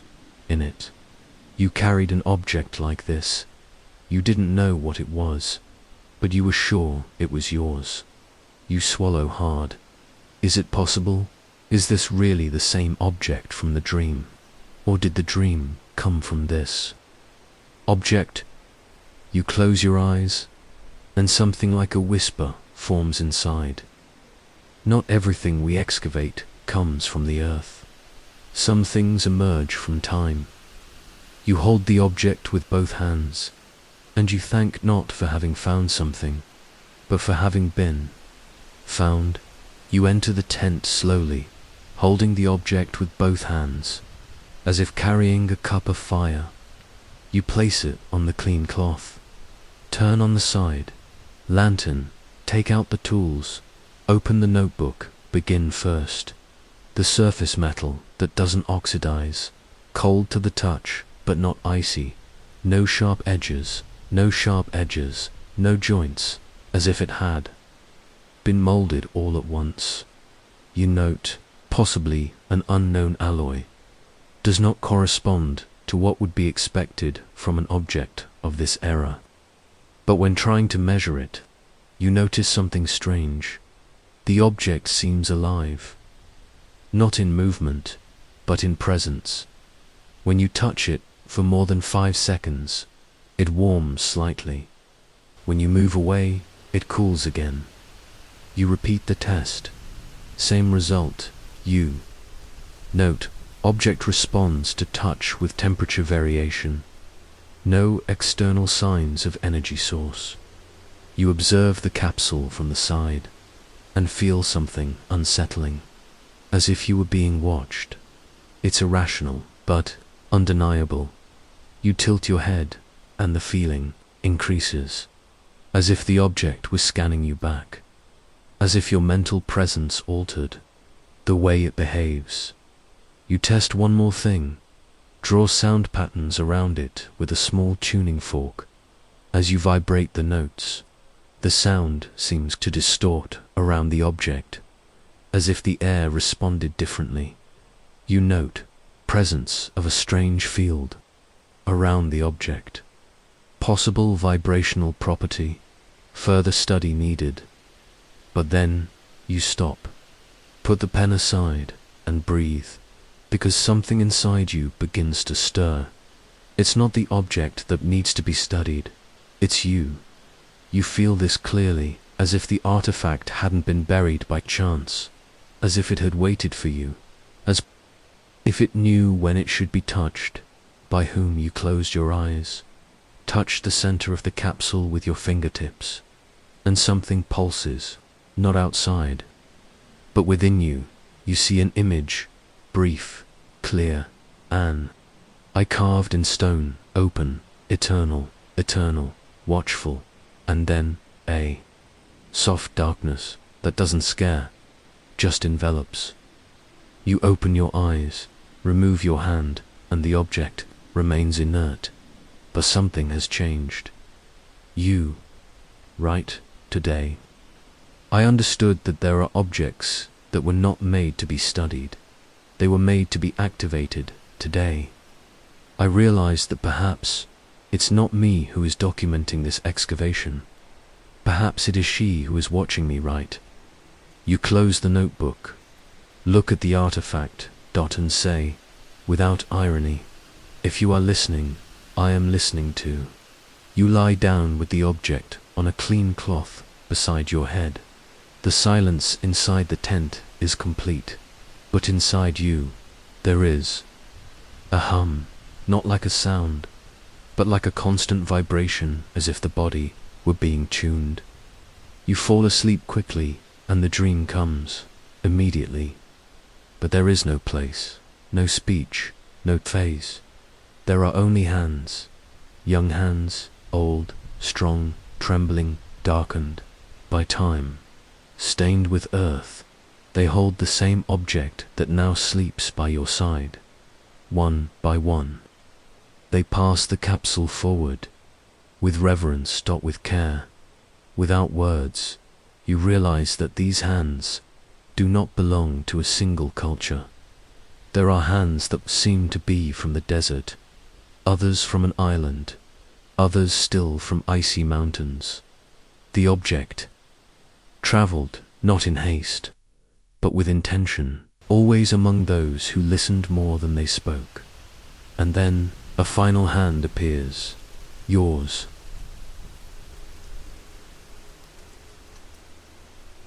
You receive the object in the dream as one who holds a warm heart, but in the dream it changes for others. It was a capsule, but for you it turns into a mirror, a foggy mirror, where your face appears, not as it is, but as it could have been. If you had never forgotten who you were, you wake up with a wet face. You don't know if you cried or if the body simply released something it could no longer hold.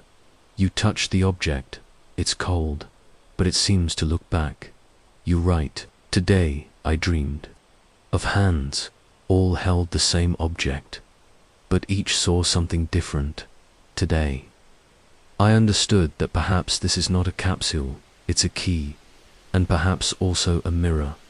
And like every mirror, it doesn't show what we are, it shows what we have forgotten to be." You close the notebook, look at the still dark sky through the gap in the tent, and understand you didn't find the object, it was looking for you. The morning light invades the tent like a silent tide. You haven't had coffee, haven't spoken, haven't written, but your fingers itch. You need to draw, not for scientific method, not for documentation, but because something inside you says, the object will speak to you, with shapes. You open the notebook to a new page.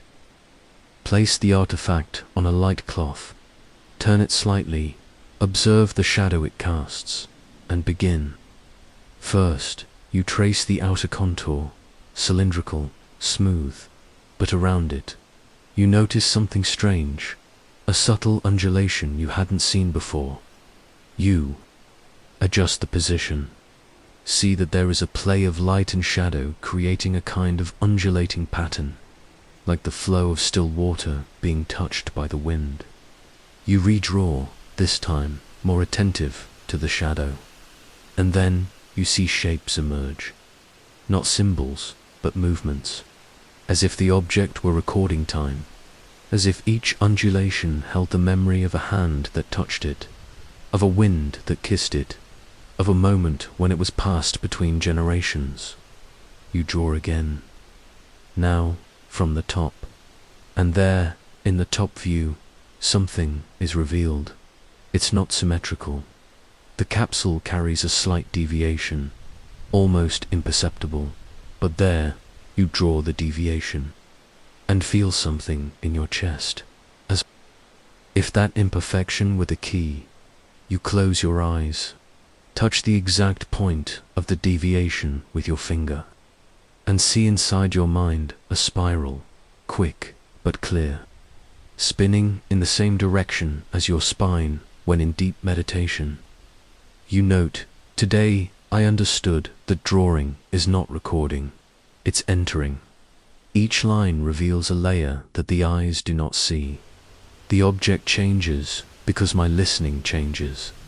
And perhaps the object has always been fluid. It's I who now become water enough to see. You return to the drawing and decide to try another perspective from below. When you tilt the artifact and trace its base, you see small relief, almost imperceptible. You bring a lens closer. There they are, circular lines that are not decoration. They are like the inside of an old record, like tracks, like a recording, you can't hear. But something in you hears. The body shivers. You close the notebook and say softly, "You tell me stories without saying anything, and I am listening with my hands." You close the notebook, turn off the lantern, move the tools away, and for the first time since the find, decide to do nothing more, just be. You sit with the object between your hands, as one who holds a living animal, as one who holds a sacred silence. Your breathing slows, your shoulders relax, your jaw softens, you close your eyes, and the listening begins. But not with the ears, with the blood. You feel first a warmth in your palms, then a weight in your eyes, as if something asks to be seen, but from within. The image that comes is a field. You are standing in the middle of it, but your body is different. Not the one you have now, shorter, firmer, arms marked by the sun, hands with dry clay between the fingers. You look at the horizon, see a circular structure made of stones and wood. People approach in silence. Each carries an object in their hands, all different, but all the same in purpose. They approach the center of the structure. There, on a base, is the artifact, the same, but glowing, softly, as if pulsing with the heartbeat of the world. You feel that you are the guardian. You are the one who holds you, are the one who listens with the body. And then a woman places her hands on your shoulders. She doesn't speak, but she feels. A wave of sadness passes through you, a pain that is not yours, but now it is. You hold the object tightly, and something from it pulses back. The sadness doesn't go away, but it transforms. It becomes acceptance. It becomes forgiveness. It becomes healing. You understand. The object doesn't respond. It translates. It doesn't remove the pain. It shows how to go through it, how to listen to what the pain wants to say. You return slowly. The field disappears. The modern body returns. You are in the tent, but you are not alone. You are full of memories you didn't live, but that now live in you. You open the notebook, write with trembling hands.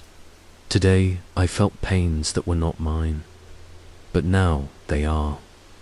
Today I realize that the object is not a tool, it's a soul translator. It carries what was not said, and lends me the listening so that I can say, on behalf of those who couldn't. You close your eyes again, and thank, not the object, but those who carried it before. To all those who felt what you feel now, and left there, in that living capsule, the emotions that still sought a body to cross. You walk slowly to the excavation point. The morning is cold, but it doesn't bother you. The body is still lulled by the sensations of the previous night. As if carrying a newly lit inner light, you stop in front of the hole. The edges of the earth still wet. The space where the object rested now empty. But now you see something you didn't see before. A subtle circle around it. Small stones, symmetrically arranged, almost like a clock, but without hands. You clean carefully and confirm there are 12 stones, 3 larger ones arranged in a triangle.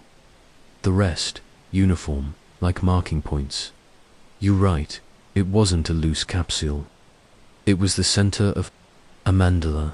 You step back 2 steps, observe from above, and then understand. The object was planted, not as a secret, but as a seed of memory.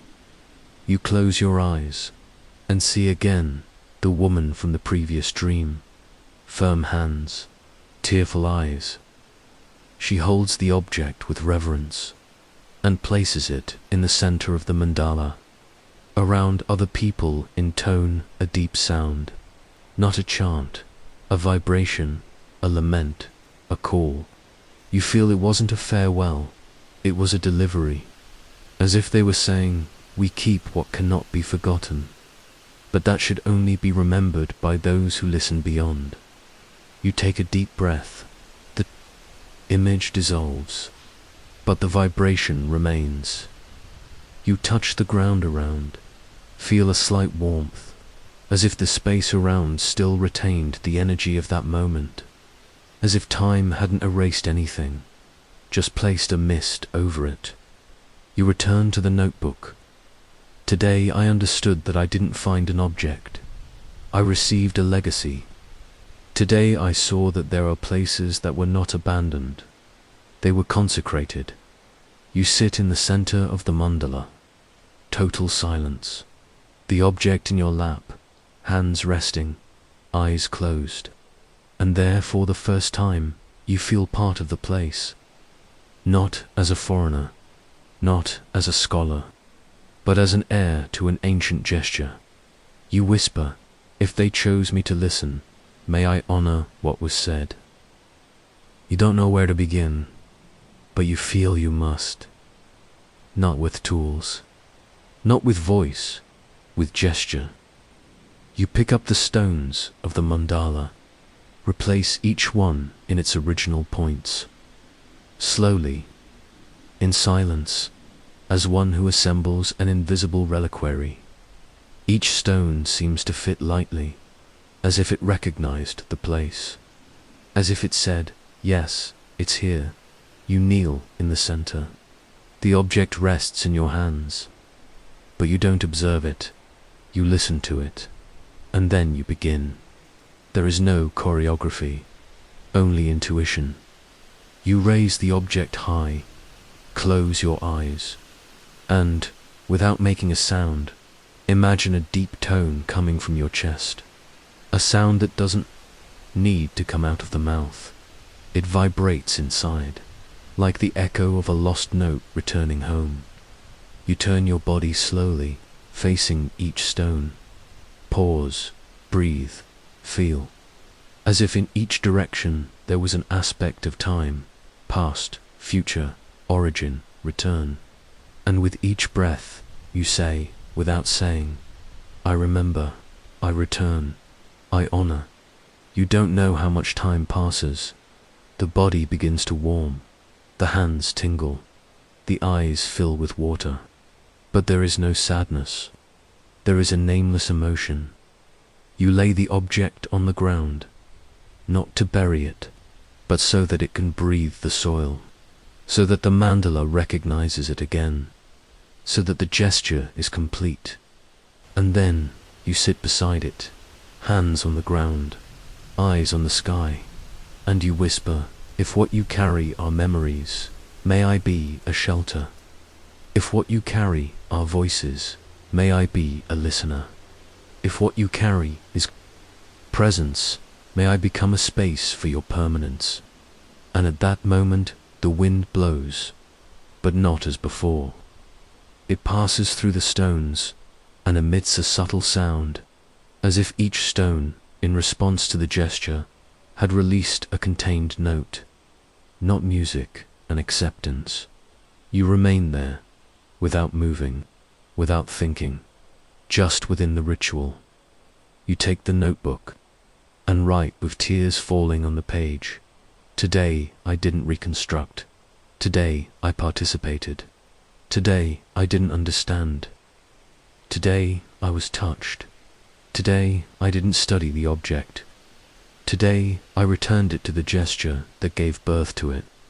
And in this act, I discovered that I am part of what I am trying to remember.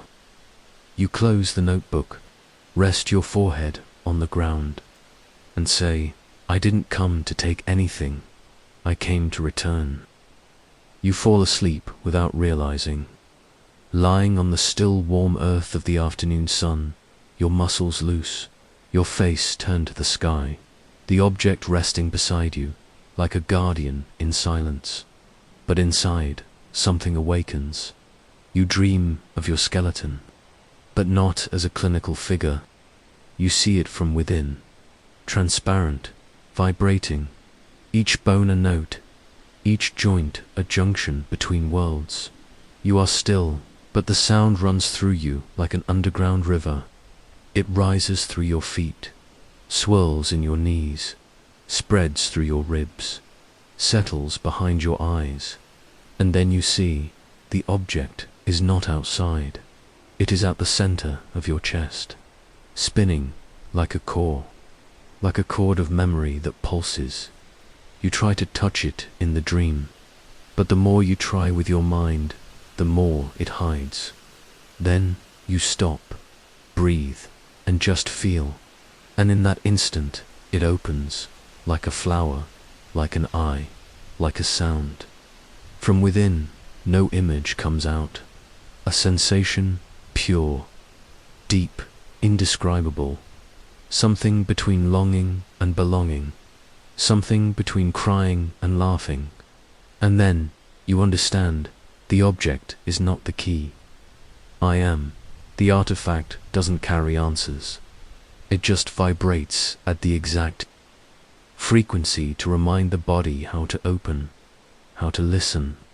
You wake up with a racing heart, but not from fear, from recognition. You touch the center of your chest, feel warmth, touch the object beside you. It's cold, but for the first time, you feel that it no longer needs to be active, because you are. You take the notebook and write, "Today I dreamed of my skeleton singing. Today I discovered that the object I was looking for out there has always lived in my center. It didn't come to teach me. It came to remind me that I am also a capsule, that my bones are carriers of memory, and that everything that vibrates outside has already vibrated inside." You close the notebook, sit with your spine straight, breathe, and say to the wind with firmness and humility, "I open myself." You walk along the slope. The sun is still low. The earth is damp, fragrant. There is a light mist that doesn't hide, it reveals. But today, your eyes see differently. You realize that each step makes something around you respond. The stones vibrate slightly under your feet. The leaves turn slowly, even without wind. The closed flowers move as you pass. Nothing spectacular, nothing evident, but everything coherent. You stop, close your eyes.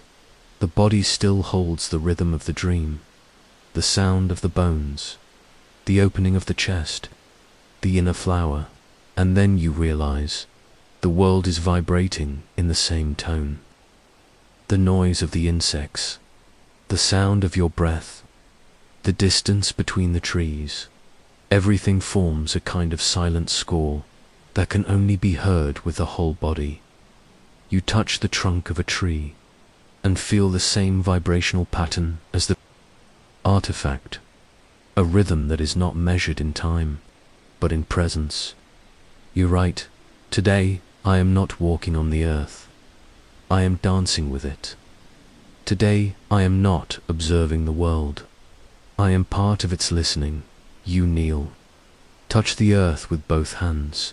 Feel the pulse, not as a metaphor, not as a desire, but as a physical truth. The soil pulses like your heart. You can't say where you begin and where the world ends. And, for the first time, this doesn't scare you. It relieves you, because separation was the real weight. You whisper, "If everything vibrates with me, then I have never been alone." You return to the tent later, but you don't feel rushed. There is no longer a division between day and night, inside and outside, time and gesture. Everything is included, in the same field of vibration. You look at the object on the cloth. It remains the same, but now it seems part of the scenery, not the center of it. You understand that it wasn't the end of the excavation. It was the beginning of the expansion, And you write, as if closing a chapter. Today, the world responded to me.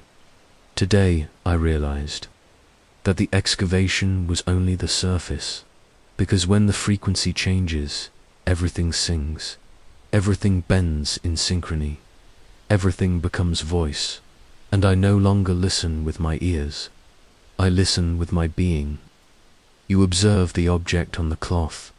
It doesn't emit light, it doesn't vibrate, it doesn't warm, but it is complete, not in the sense of having been understood, but in the sense of having fulfilled what it came to do. You hold it with both hands, close your eyes, and feel in the deepest silence. Now it is I who carry, not the object, but the field it activated. You walk to the center of the mandala, the same place where you found it. The stones are still there, firm, smooth, watchful, but now you don't kneel with doubt. You kneel with gratitude. You dig with your hands. Not deep, just enough. As one who plants a seed that is not vegetable. You place the object in the earth, but this time it is not being left behind. It is being returned to its next function. You cover it carefully. Close your eyes and don't ask for permission. You thank you for choosing me. Thank you for opening me. Thank you for reminding me. The wind blows. The trees sway. A bird sings. You listen as one who listens to a blessing. You sit beside it, open the notebook, and write the last page. Today, I return the object. But I don't say goodbye, because it no longer needs to be with me. It is already within me. Every cell of mine sings with what it brought. Today, I understood that what we seek outside does not want to be possessed. It wants to be continued. You close the notebook, and for the first time since the beginning of the excavation, you look at the horizon without any questions, just presence. You stand up, not to leave, but to walk as one who has been planted by silence itself. You are about to explore a new sector of the field. Further north, an area that, until now, seemed too empty to catch your attention.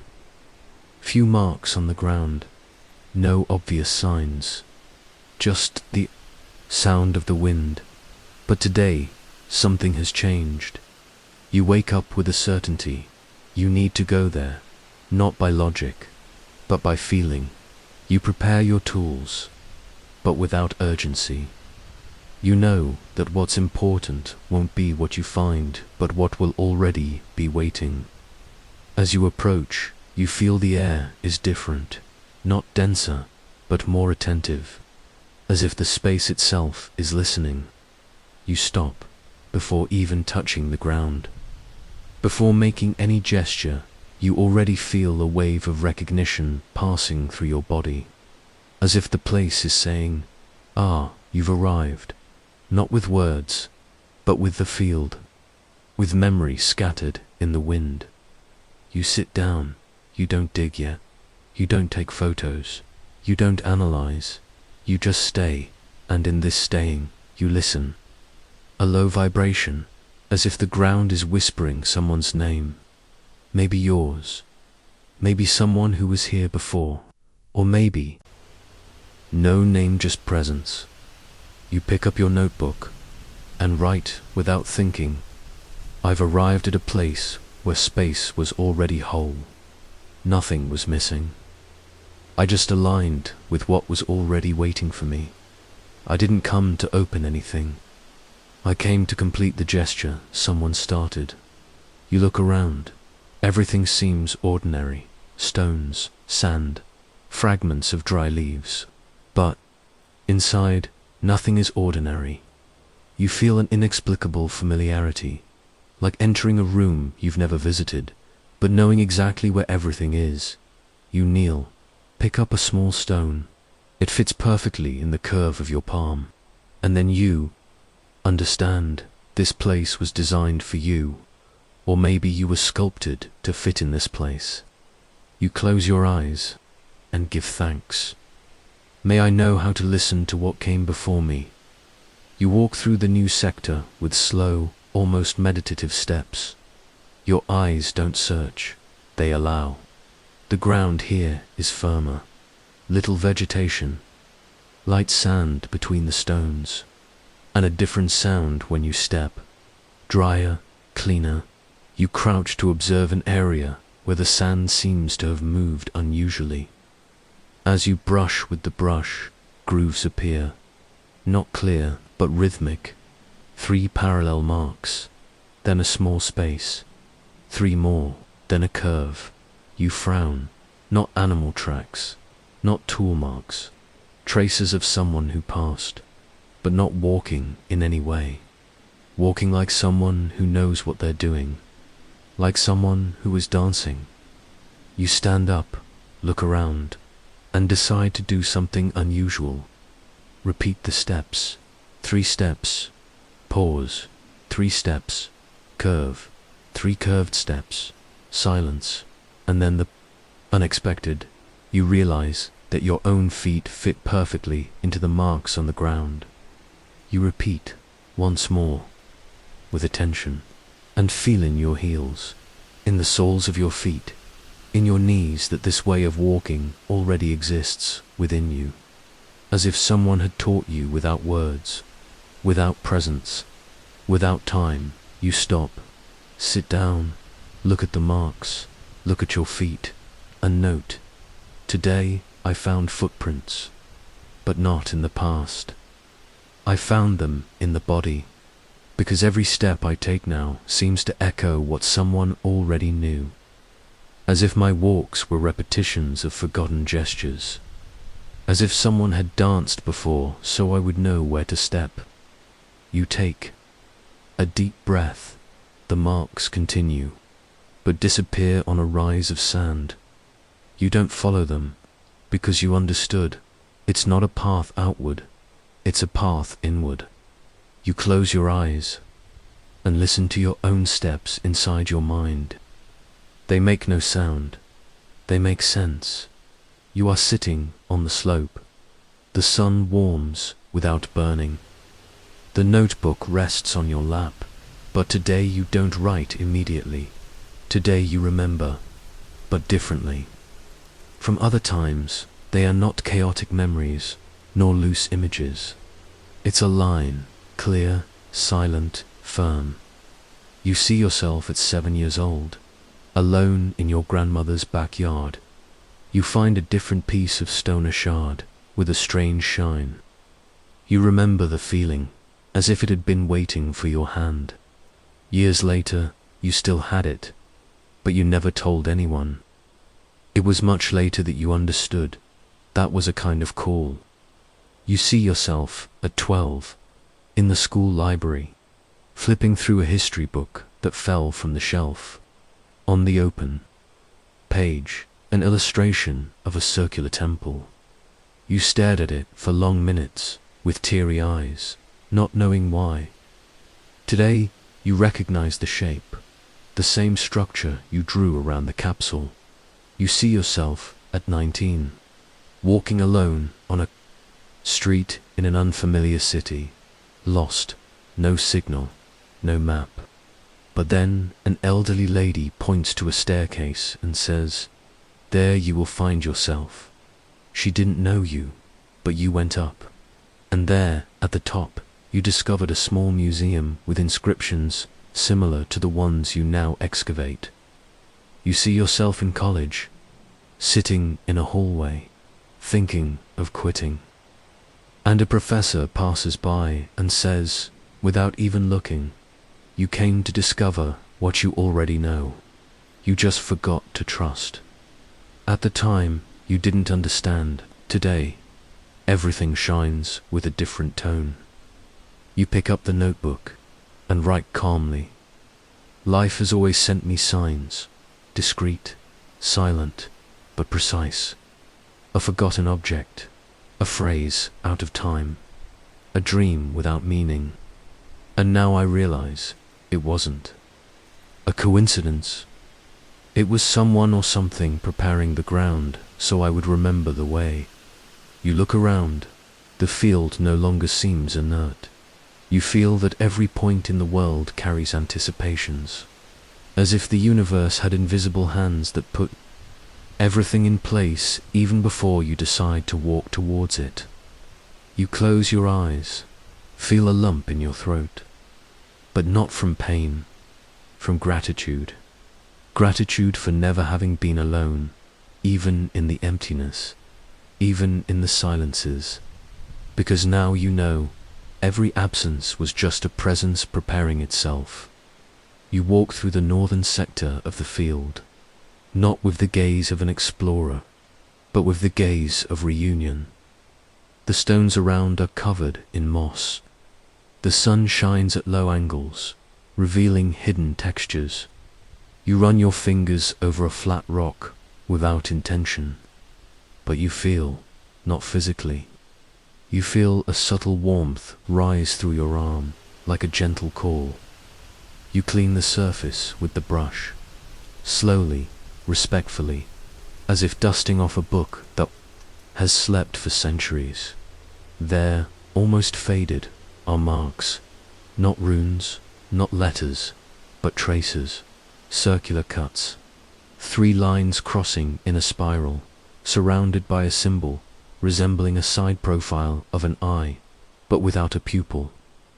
You don't recognize the language, but you recognize the presence. You touch it with your fingers, and immediately your body shudders. A shiver that runs up your spine, reaches your chest, and dissolves in the center of your forehead. You close your eyes, and then you see you, a child, sitting in silence before an invisible altar, with this symbol drawn on the ground before you. It wasn't a dream, not a common memory. It was something prior to language. You open your eyes slowly. The symbol is still there, silent, motionless, but now vibrant. You pick up the notebook and write, "Today I touched a symbol I didn't understand, but that understood me. Today I read something I can't translate, but that read me from within. Today I realized that remembering is not bringing from the past. It's letting emerge what has always been here, waiting for me to open up." You sit before the stone, not wanting to decipher, wanting to remain, because now you know. Some things were not made to be understood. They were made to be remembered with the whole body. And this is one of them. You remain before the stone. It doesn't change, but you do. You stand up, start walking again. But now you observe with a different kind of focus.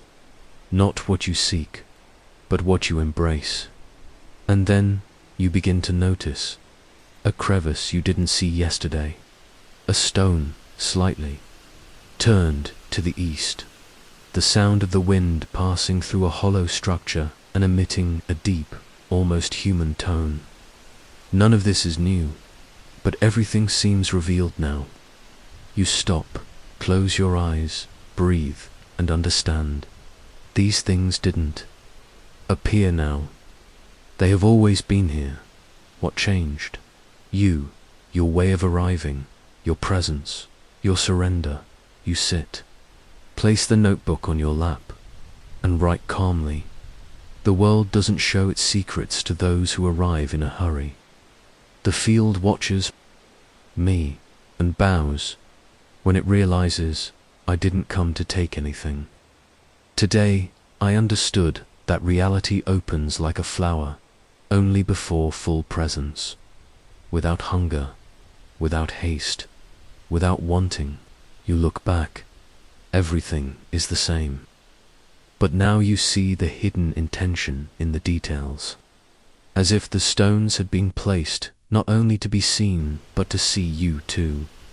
You touch the ground and feel that there is a silent language between the soil and your bones, a dance between vibration and humility. You whisper, "I didn't come to excavate. I came to listen." And then, for the first time, you feel something almost inexplicable. The place responds, not with sound, not with movement, but with presence, a light field, like a veil that settles over you.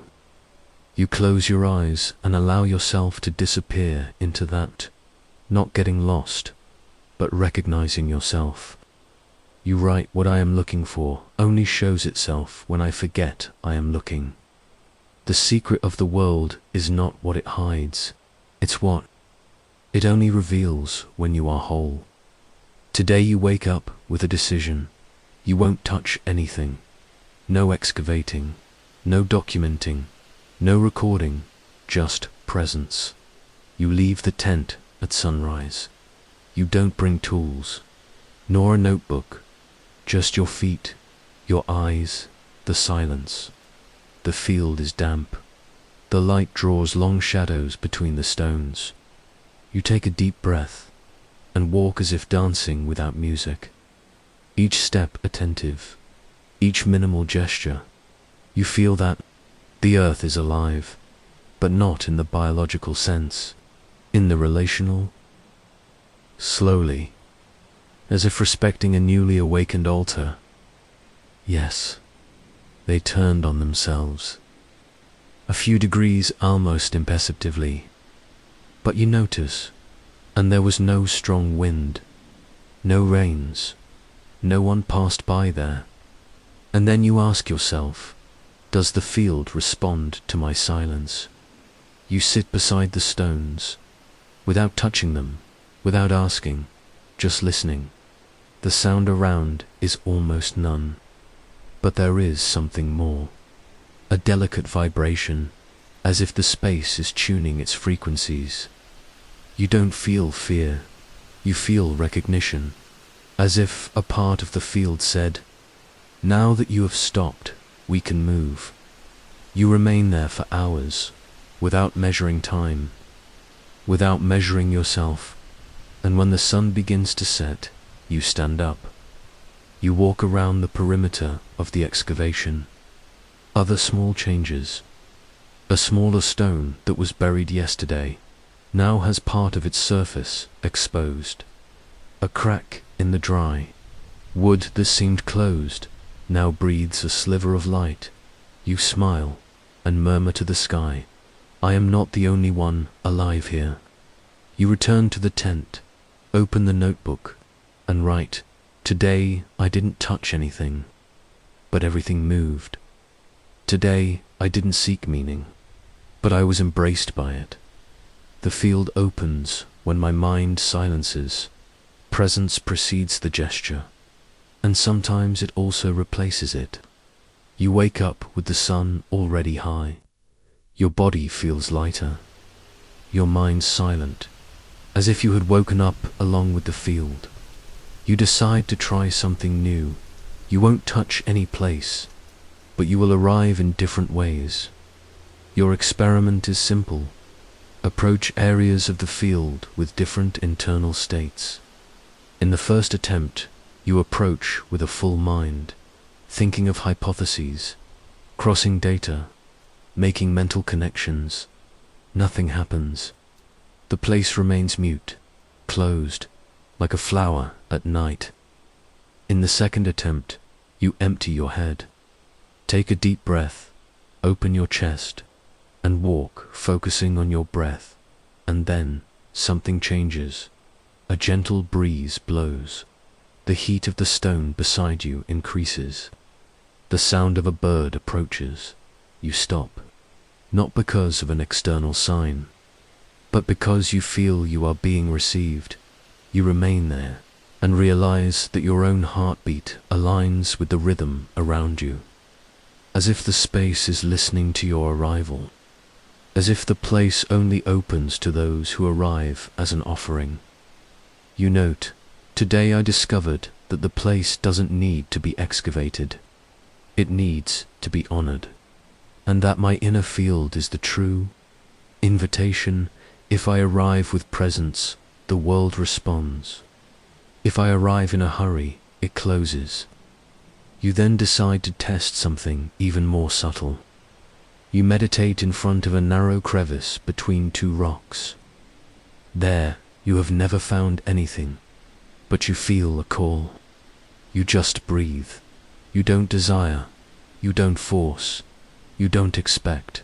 Just offer yourself.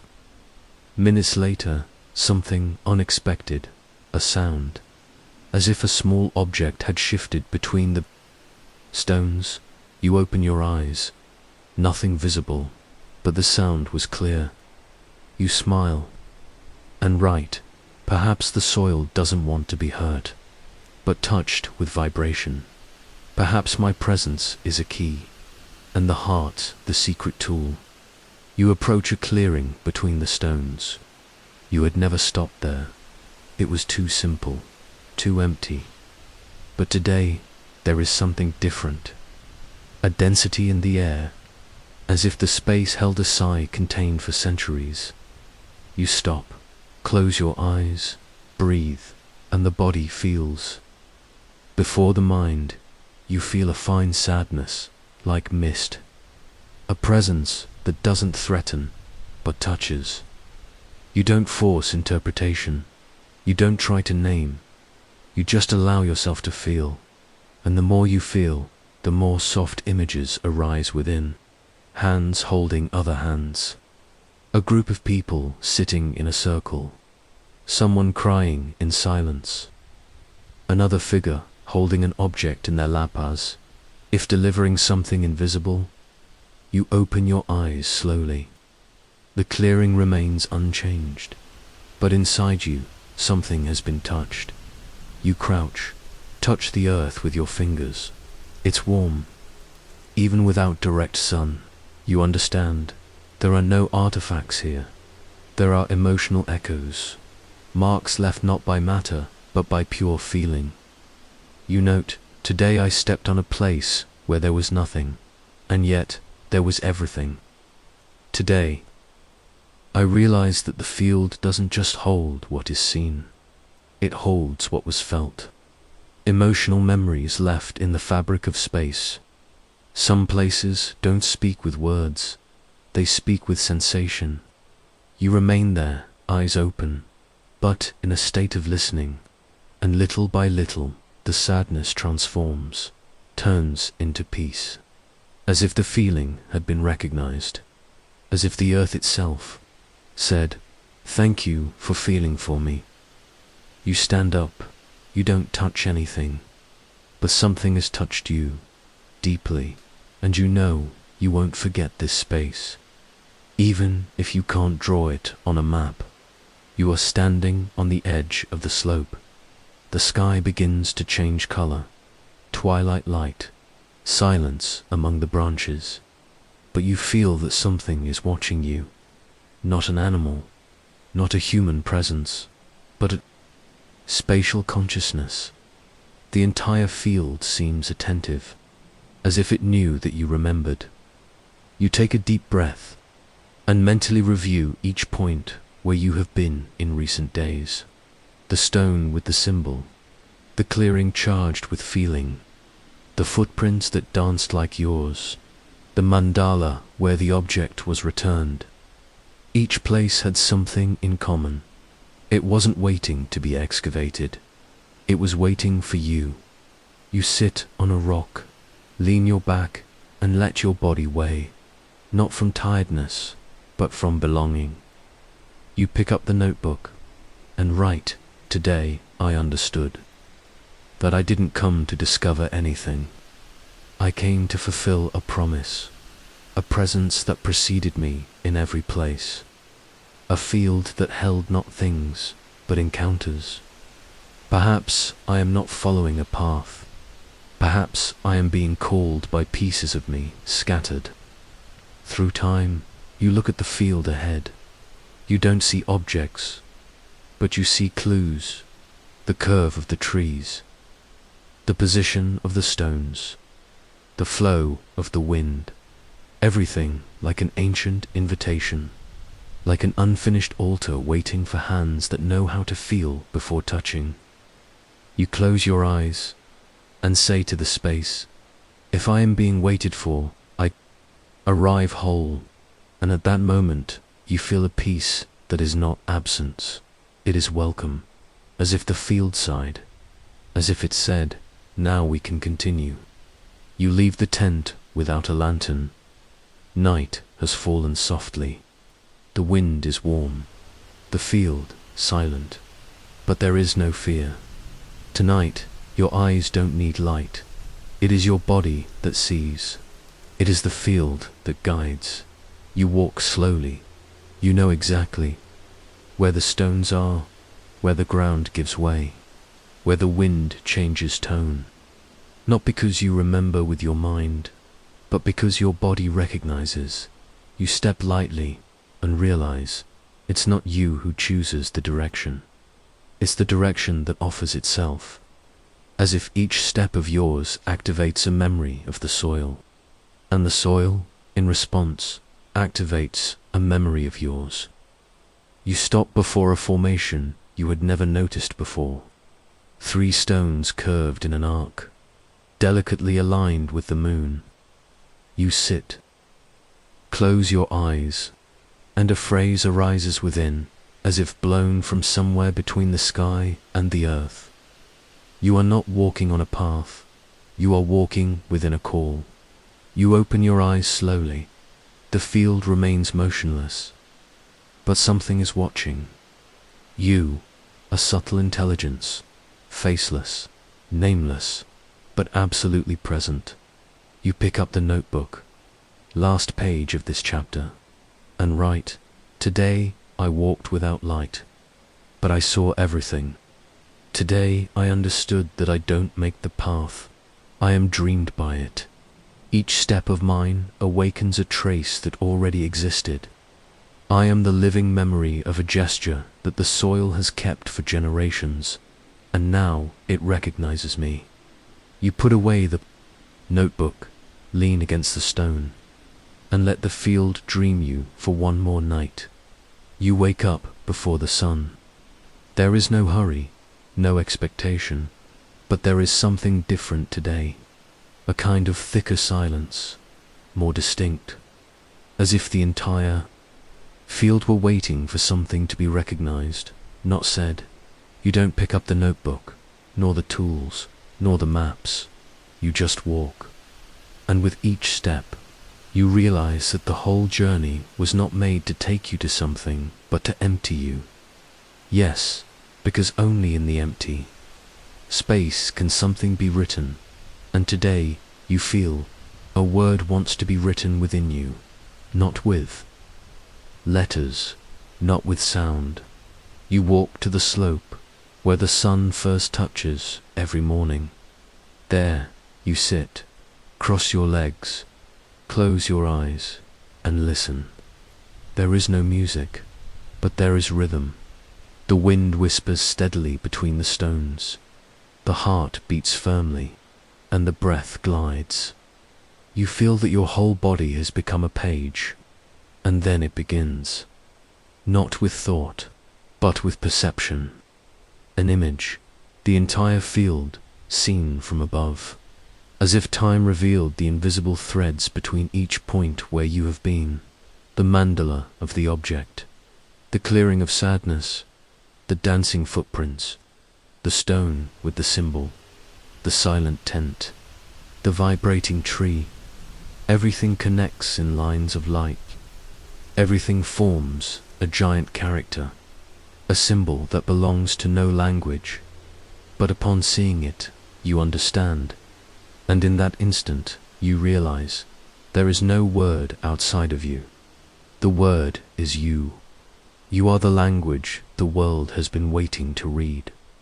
You are the name the earth has been trying to pronounce for centuries. You cry without sound, without tears, but inside like someone returning to their original name. The word does not appear in the air, but echoes in the center of your chest, and it doesn't say, it recognizes. Everything you have lived here, every excavation, every presence, every weight, was to reach this point. The point where you stop seeking outside and read. For the first time, who you have always been. You open your eyes. The field is the same, but it seems to smile. You stand up, walk to each of the important points, not to revisit, but to thank. You touch the stone where you first felt the symbol. You touch the center of the mandala where you returned the object. You touch the tree that trembled in silence. And at each point, you whisper, I listened, not words, but gestures, shapes, presences.